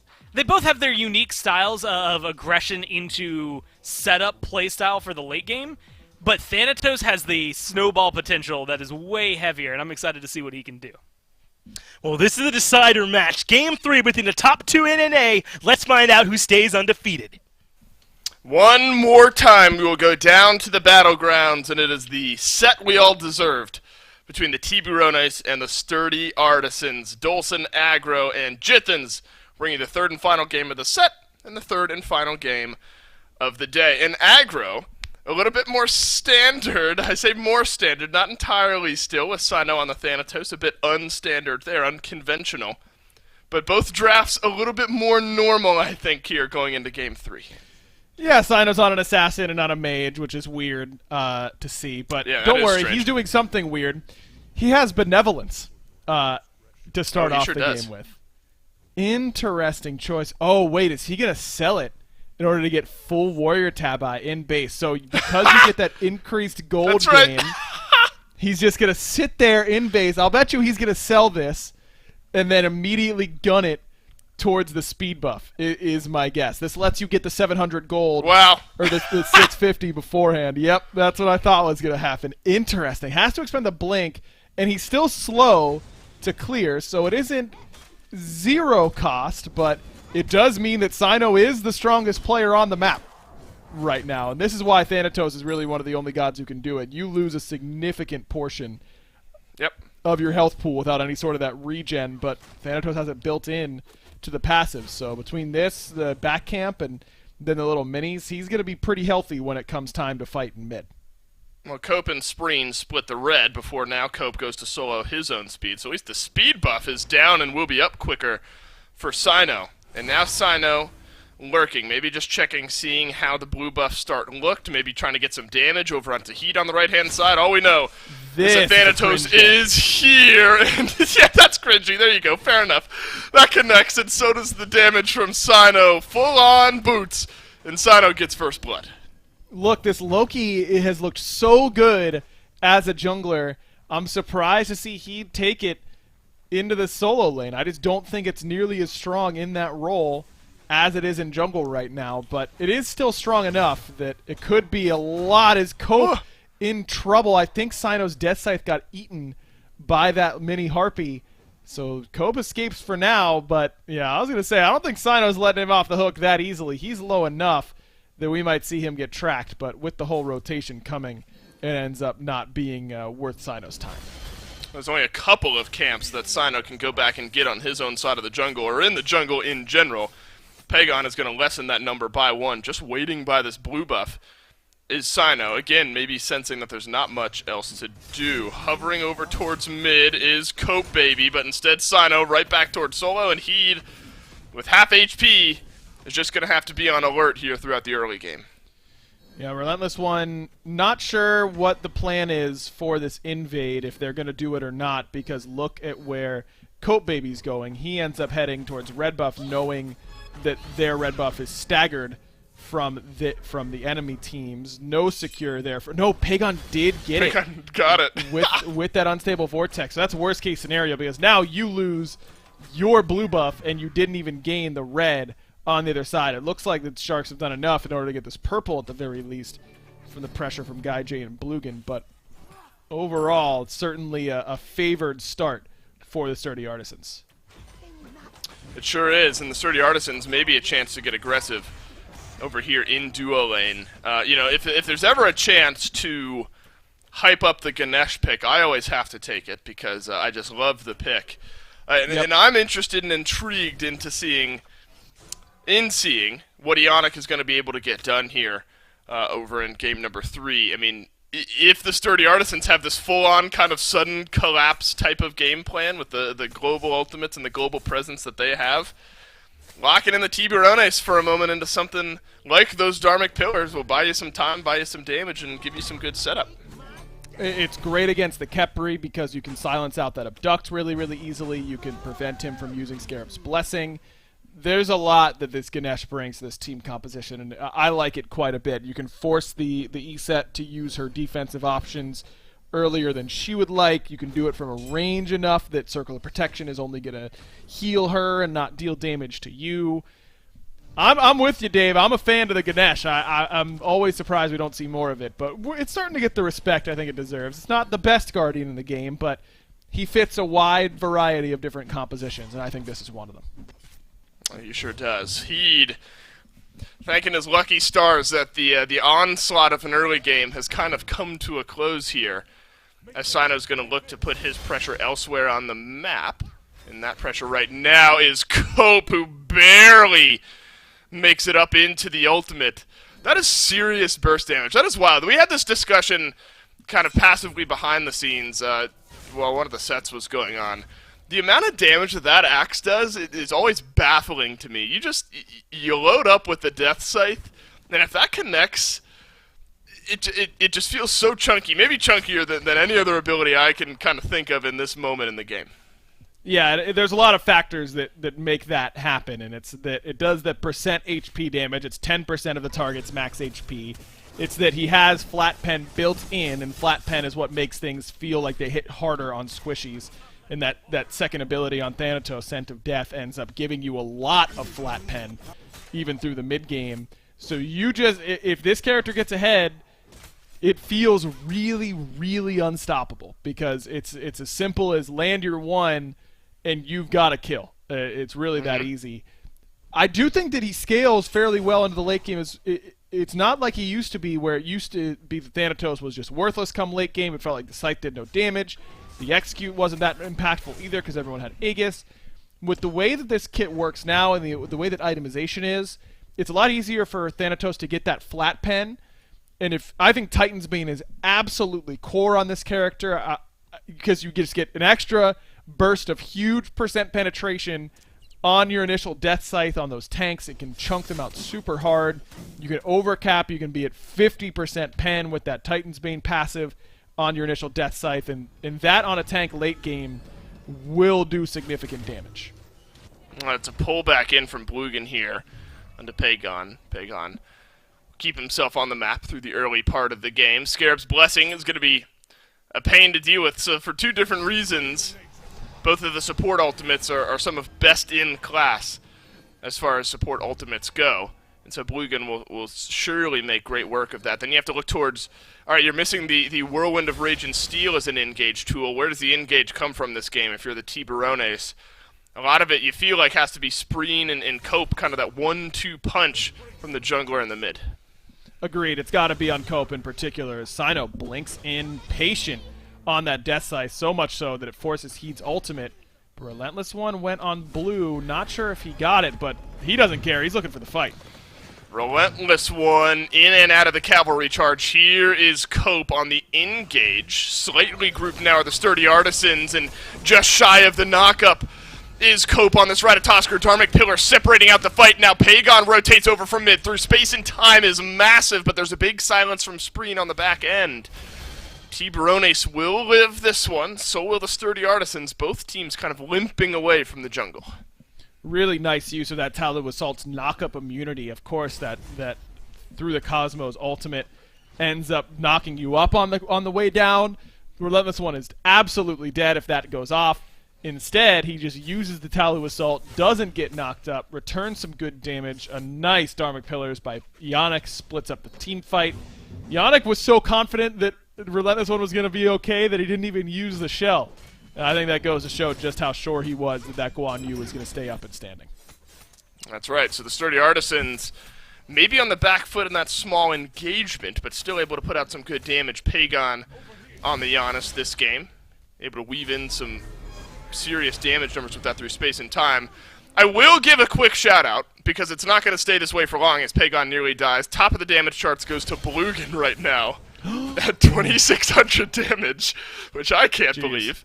We have an early game where Sano's running around on Thanatos, and still Blugan stands atop the damage chart. So I'll give the shout-outs where they're due. I can't imagine that lasts much longer or all that long into this game, but you'll give the props where they're due. Pagon just surviving there, has to use the beads, so now maybe return gank potential over here in the mid lane. And Blugan still looking to pad those damage numbers. Look at that poke, baby. It's actually, I mean, that's pretty significant poke that Pagon's got. That's not bad. To use a health pot as Sino over on the right side again. Cavalry charge, maybe starting things off here. Who does Relentless One stun on the backside? Oh, it's big stun from the mid lane. This is a devastating fight now for the Sturdy Artisans. They'll be happy if they only lose one. Cope in on the chase. Is the dash of the Acorns. Are they there? Relentless One close to the wall. Relentless One will survive. No, he won't. Cope finds his way under the Tier 1 tower. Silence is in, and Cope, baby, ends up falling to Pagon thanks to Ionic with some setup there. 2-for-1 trade. You know, it's got to feel about as good as it gets there maybe for the Sturdy Artisans after a great engage from the Tiburones. I just don't love the idea of the Sturdy Artisans, that play onto Heat where they're going to try and really wombo combo him off the stun from the Guan Yu. You're hoping that he messes up. That's the game plan, is that, all right, he is not going to CCMU in this with his ultimate, and he's going to get stunned, he's going to get into XQ range, I'm going to time it perfectly as he gets into XQ range, and he's just not going to use his ultimate in time. I just don't think that that's a sound strategy, because players are good at this game at this level. You just can't anticipate them messing up as the game plan, and Sino just throws his life away doing so, lands right on a circle of protection, and gets blown up instantly on the back end. But a really good through space and time from Pagon, buys space for Relentless One. I don't know why he didn't respect Cope's blink. Was out for sure, and then just hung around the front edge of that Tier 1 tower. Should have known that that was an option, but a really nice silence from Ionic canceled the dash from Cope Baby and ended up making it a 2-for-1. So not horrible. Still a lead on that right side of the map for the Sturdy Artisans, and I still want to see them continue to pressure that blue. Just can maybe give a little bit more respect to Heat and the gang. You know, expect them to make the right play. That was probably the best early game the Sturdy Artisans have had so far this set. I mean, they've been down a few first bloods. Cope off to great starts in the two previous games we've had up to this point. So the fact that the Sturdy Artisans, whether it's 1K, 1.5K, whatever it is, are going into this mid-game with a lead here is maybe better than we could have said up to any point here. The XP about dead even here, so both teams feeling good about where the XP charts start to stand. We'll return back to calm farming here towards the mid lane. Pagon being looked at, though. Cope close by. Pagon does have beads. Big silence out from Ionic. And that'll slow down a lot of the engage. Ganesh jam-packed with utility in that kit. Yeah, has it ready to go. Man, what a good support that is, huh there, Dave? Just make sure that he keeps his carry safe, nice and easy for the boy. And again, holding on to that shell. Still, don't mind the attempt by Cope whatsoever. Pagon has played a little fast and loose with a lot of the positioning so far in this game, as he is going for a very wait, he's got 3 uncompleted items. build. Okay, so here's how I think we got here. Okay, this is my theory crafting option. So he got Restored Artifact, which is the item between his boots and his Sands of Time. In order for MP, he wanted more MP5. So he got to the MP5. Then he decided that for some reason he wanted some lifesteal and was going to go Soul Gem. But then decided that he wanted penetration. And so now he's going to go for a pen option. And that's how I think we got first. Well, Dave, I would have completed the restored artifact if I started building that. That's what I would have completed. I imagine it's going to be the pen because Magic Focus is the least efficient of those options. Enchanted Trinket isn't bad. It actually has pretty decent base stats for a Tier 2. Restored Artifact is a little expensive, but not as bad as it used to be in that department. Yeah. It's he's got a lot of everything, except for cooldown. Sure does. He's operating on 10% cooldown, and in my opinion, Giannis is kind of not a character until you get at least 30% cooldown. At least in what he wants to do. Okay, that has got to be bad, right? Okay, so what must have happened is that he was forced back when he had like 700 gold, and so he couldn't complete Soul Gem, but he didn't want to just leave with all the gold in hand, so he must have bought Magic Focus then. Oh, maybe have some more gold. No, he won't. Tiburones take away the Gold Fury and a kill as Sino gets deleted. Blugan will use the Scarab's Blessing here, and he will chip away the damage onto Ionic. Tiburones steal away the Fury and a couple of kills, and a nice stun on a Relentless one. And the portal will be used back to safety. No. The Tiburones running forward here. A big Soul Gem proc from Pagon will keep the fight going. Man, that fight would have been real good if Sturdy Artisans had an ESET on their team, wouldn't it? I mean, it would have been a circle of protection right on top. Cope would have come down and gotten popped by that ultimate, and it would have secured nice blink from Cope over the top of that unstable vortex. Nearly got the assist from the Harpies in order to kill Pagon, but he lives for now. Stewart not quite as lucky. God, this looks like the defense from the end of game number 1. Just one by one, the Sturdy Artisans are falling down here at the end, and then the fadeaway shot from Spreen will get the kill ultimately onto Relentless One, the Tiburones. That's a 4-kill swing by the end of it. Sino, he only has Ionic here for the assist, and there's a silence, but as great as Ganesh is, I don't know if you're going to be turning this one around, and you're not. Sino flies in immediately back to the graveyard, and this one starting to spiral just a bit. Yeah, this is how I think the Sturdy Artisans lose the vast majority of their games where they lose. Is that I really think they beat themselves. They just they put themselves in these really high risk positions, and they do, they in for a penny, in for a pound is like the motto of this whole team. If we're gonna go for it, we might as well really send it. They have a marginal lead, and they end up being significantly behind because they go for a risky Gold Fury. That doesn't work out. All right, well, let's stick around and try and defend our Tier 1 tower. That doesn't work out. Oh, well, we lost all that. I have to get a kill on this back end. Sino goes from up, dies on Gold Fury, respawns, runs all the way to the duo Tier 1, insta-dies again. It is now completely out of the game for the next 10 minutes or so until he can farm up towards the late game. The Artisans, when they're clicking on all cylinders and they're working well together, they look really unbeatable. But in these sorts of moments, they look like, the Sharks are like, we didn't have to do a whole lot here. We just had to show up and be at the right spot at the right time, and we'll let them do the work for us. It seems like the same downhill trend that started occurring at the end of Game 2 has just kind of continued on here into Game number 3. Sino, definitely the type of player that still likes to look for those options. Good to do so, but in a maybe safer manner than what we've seen. Cope now roaring out of the gates. The fire has been ignited in the Tiburones jungler here. 4-1-2 on this Ratatosker, and the ability to gap close, find damage, find those targets despite a bit of a hybrid build here cannot be understated. We'll see if the Sturdy Artisans feeling comfortable enough to contest some of these objectives. You have everyone close by. You're going to send Stewart to the left-hand side. He can fly on over with his ultimate. Dharmic Pillars out. And unfortunately, through space and time, not in time. Sino dunks in, finds the stun, but no damage. Not enough damage at all. That Death Scythe has certainly fallen off a bit. As onto the back line goes Stewart.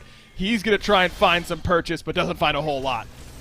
Oh, Heed, though, whittled away by Stewart. Here comes the Apollo roaring into this fight, but here come the Tiburones on the back end. Just a little bit more damage is all they need on a Stewart. The Aegis will still get caught out by the stun, and Guy J gets the kill onto Stewart. Now Cope up, down onto Relentless One. 4 members strong in the Tiburones looking towards mid. Only 2 members still here as Pagon just went back to base. I can't believe the Tiburones somehow managed to secure that Pyro. It's Relentless One in a bit of trouble, but tanky enough to withstand the onslaught. The Tier 1 tower will not be able to say the same. I mean, it's just, you had the Dharmic Pillars, you had the through space and time, those connected really nicely. Still, the Tiburones managed to come up with the objective itself, and now the Sturdy Artisans again feel priced into continuing that fight. They feel like we gotta do it, we've committed enough, we're falling too far behind. That makes more sense to me than the last objective fight that we saw from them around that Gold Fury at the very least. But another fight where the Tiburones just end up on top. This Khepri plus ESET combo is so much sustain and peel that it's hard to beat. 5 sets of beads for the Tiburones, only 2 of them burnt off in that previous fight. That gives you a bit of a more concrete glance at how difficult it's been to get onto the backline. Spreen and Gaijay are 2 out of the 3 that still have their beads after that engagement there right around the Pyromancer pit. Relentless One continued to farm up here. He's the one that's probably least far behind of his counterpart, though Stewart definitely in that conversation here as well, but won't get a chance. There's more fighting happening, and there's more dying happening. Spreen picks up one on Yannick, and unfortunately for my boy Ganesh, it's an 0-4 start here in Game 3. Yeah, has not been the best of showings, but I think Yannick has done his moments fairly well. You just look at the player damage, Sure. I think it tells a pretty stark story. Sino got that early kill and hasn't done a whole lot of anything since. Man, Blugen's really fallen off on the player damage charts. The up-down Yeah, he has. from Cope. Oh, double stun in the spin to win, but Blugen hears me, grabs the kill onto Sino, and it's immediately onto the FG. It's Gaijay and Spreen soloing down that objective. There's a circle of protection as Blugen rotates over as well. Oni Fury started now, but look, Relentless One is pulling a couple members of the Tiburones over to the Oni Fury as well, so the Fire Giant's going to go down for free, and the Sturdy Artisans unable to complete the Fury. When it rains, it pours, and I guess with the Sharks, it needs to be really wet Go ahead. because they Yep, live there in you the go. ocean. Yep.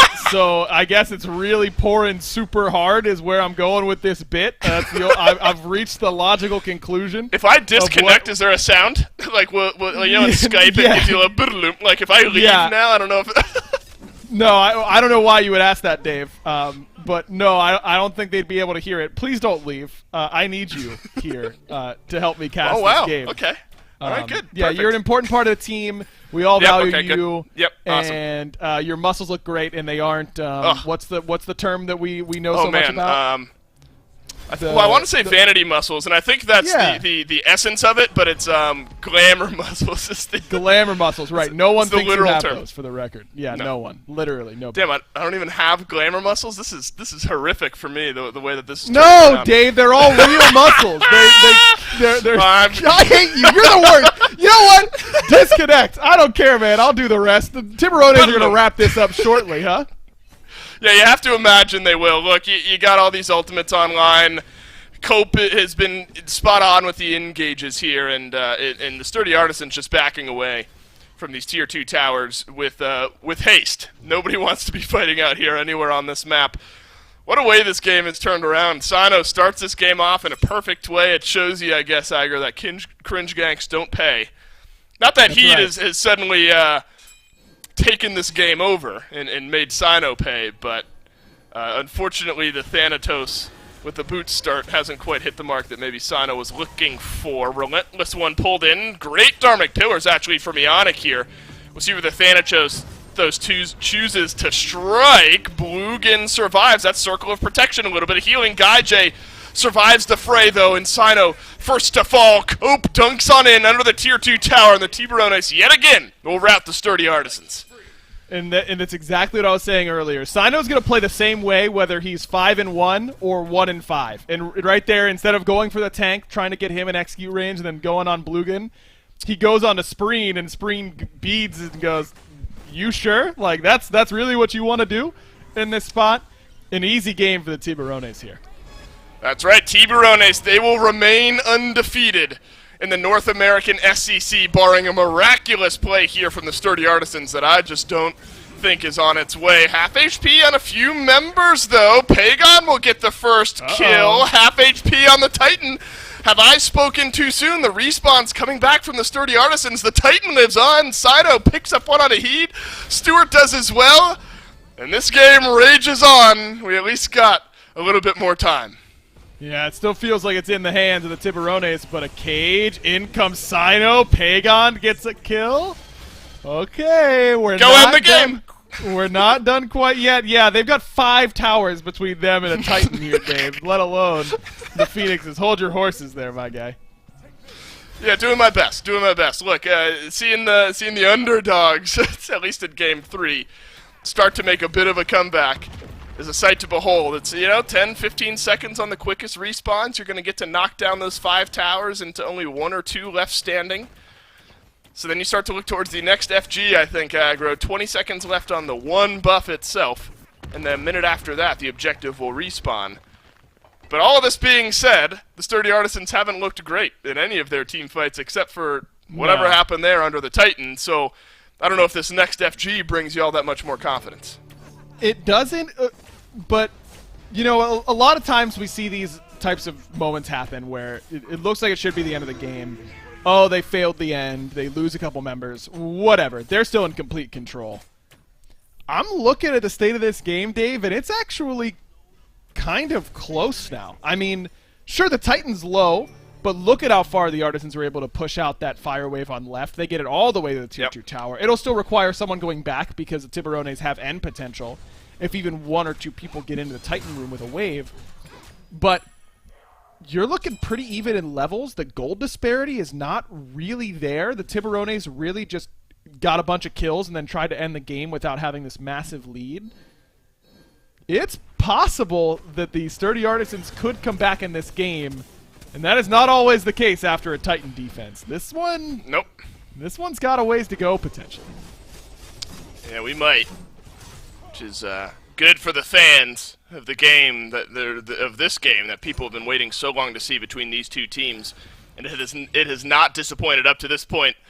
A few seconds ago, I said the Tiburones, they'll remain undefeated prior to the Sturdy Artisans respawning, keeping their Titan alive by the skin of their teeth. And now the Fire Giant is back, and we're still somehow 24 minutes into this game looking at the second FG and a Titan on half HP. Wild that the game is still this young, and we're looking at those types of stats on the board. Cope coming back from base here, a chance to maybe collapse from an interesting angle. But you can tell, Aggro, how cautious this Sturdy Artisans team is trying to be.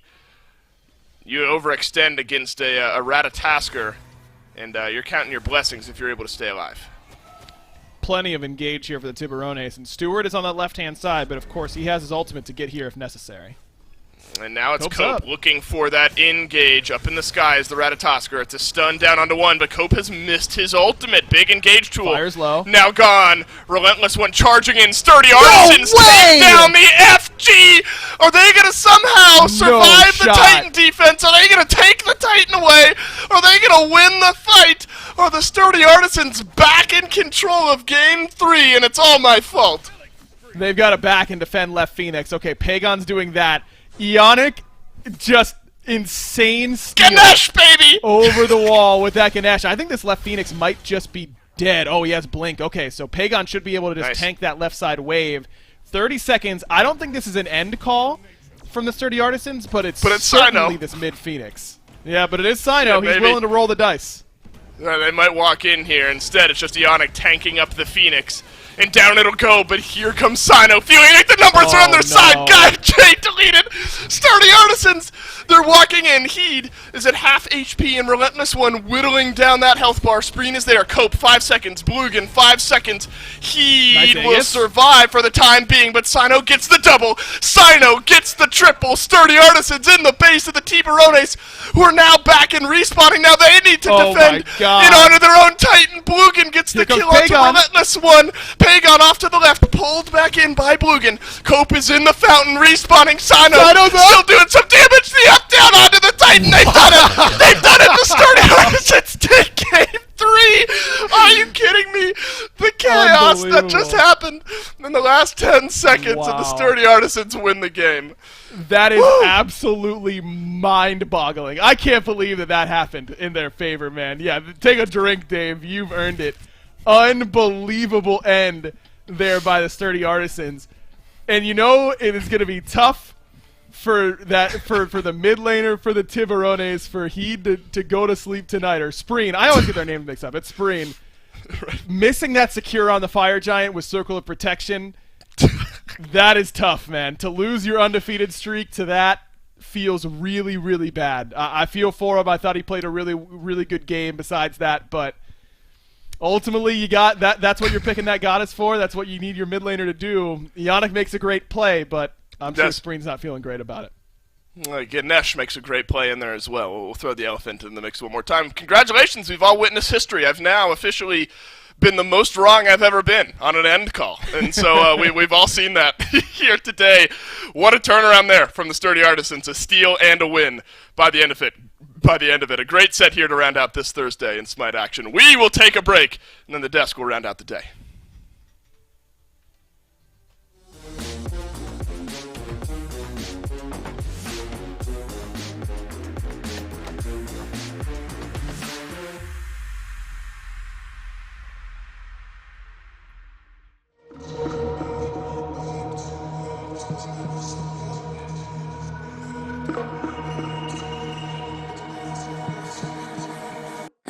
stop going back to you.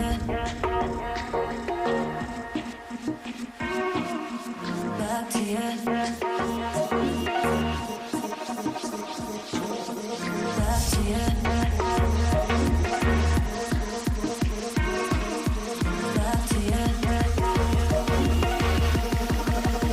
I have to stop going back to you. Back to you.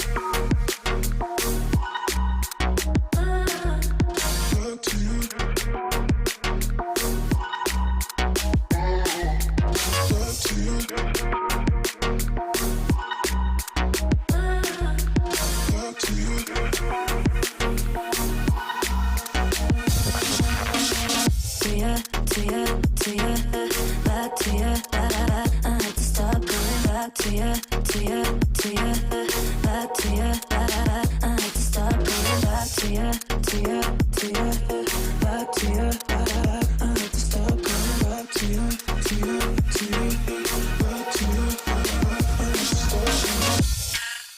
to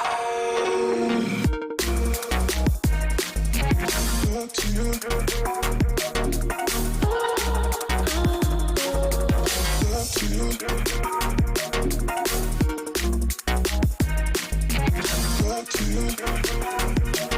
I have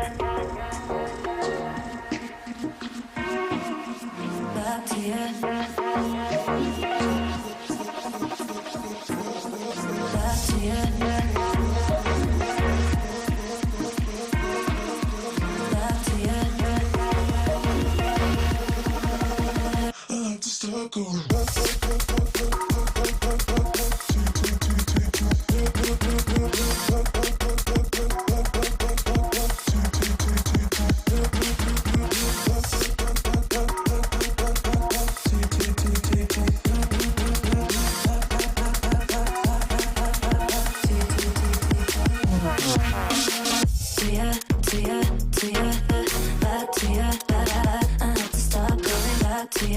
back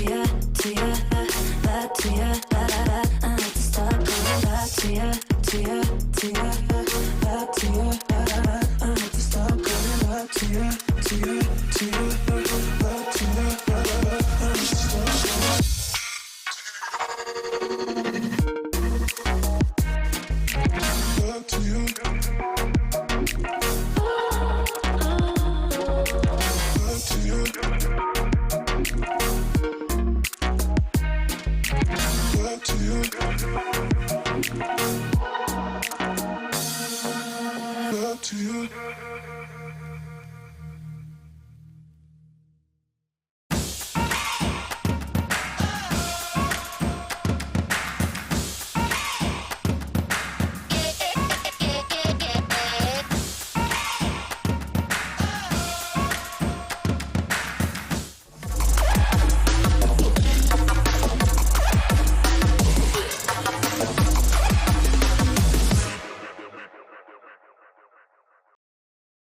Welcome back to the SCC. Thank goodness we extended those breaks a little bit because I needed the extra time after that last game. It was an absolutely crazy ending to that one there, Goremizer, where they pull off a crazy base defense first, then Fire Giant gets stolen by Ganesh Old, and then they're able to make the reverse in because Pagon shows up like a superhero at the last minute. It was all just ludicrous. It was a crazy way for that one to end.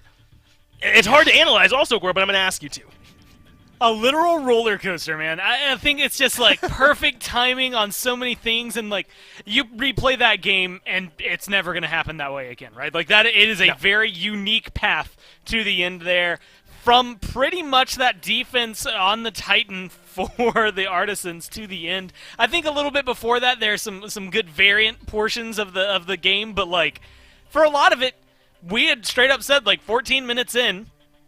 Their plan stopped. Like, you could see it on the graphs. Like, there was a period of time where the Artisans were steadily chunking upwards and towards a lead, and then 14 minutes in, they lose a heavy team fight, and the gold just dives deep into the Tiburones. And so from that point forward, it feels like, okay, they're winning. Every team fight keeps going their way. The map control starts going their way.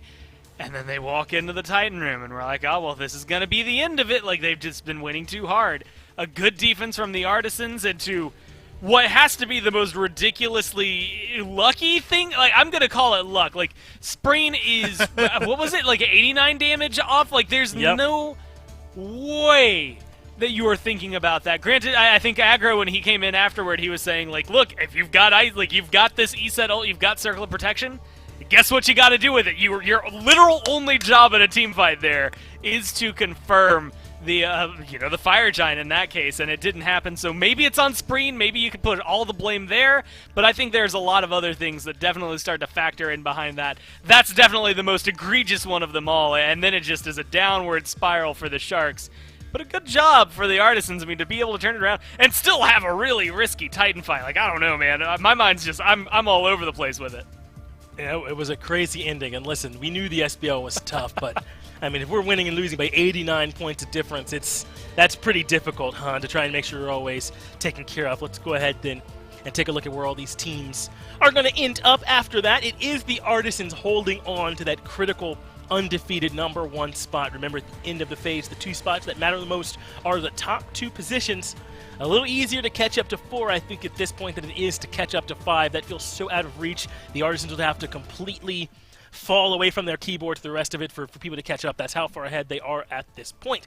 Now, remember, we still have plenty more games coming up for you. Friday, Winter Dogs, Average Joes. Saturday, Snake Hunters, Clay Soldiers. Then Herculean, Hoots, and Fishies to finish it out. That's all at 11 a.m. Eastern, right before the SPL, which will start at 1 p.m. Eastern as well. Now, we're just about done here with the show. Remember, the SPL Rundown is going to be coming on after this. They've got Vote on there. Going to be talking to him. And I know you all want to talk to Vote as well, so make sure you're on there. Frost will be on there. Slaney as well. Lots of great guys that know a lot about Smite. You want to make sure you're there getting all of that stuff. And just kind of catching up with the guys as well. It's a great show. Shout out to APAM for making sure that goes on. Gore, we made it to the end of yet another crazy day somehow, because the SCC always unyieldingly finds a way to surprise us. Thank you for being with me all day long. All my other casters, production, for making this show happen. Thank you all for watching. We will see you tomorrow for more SCC.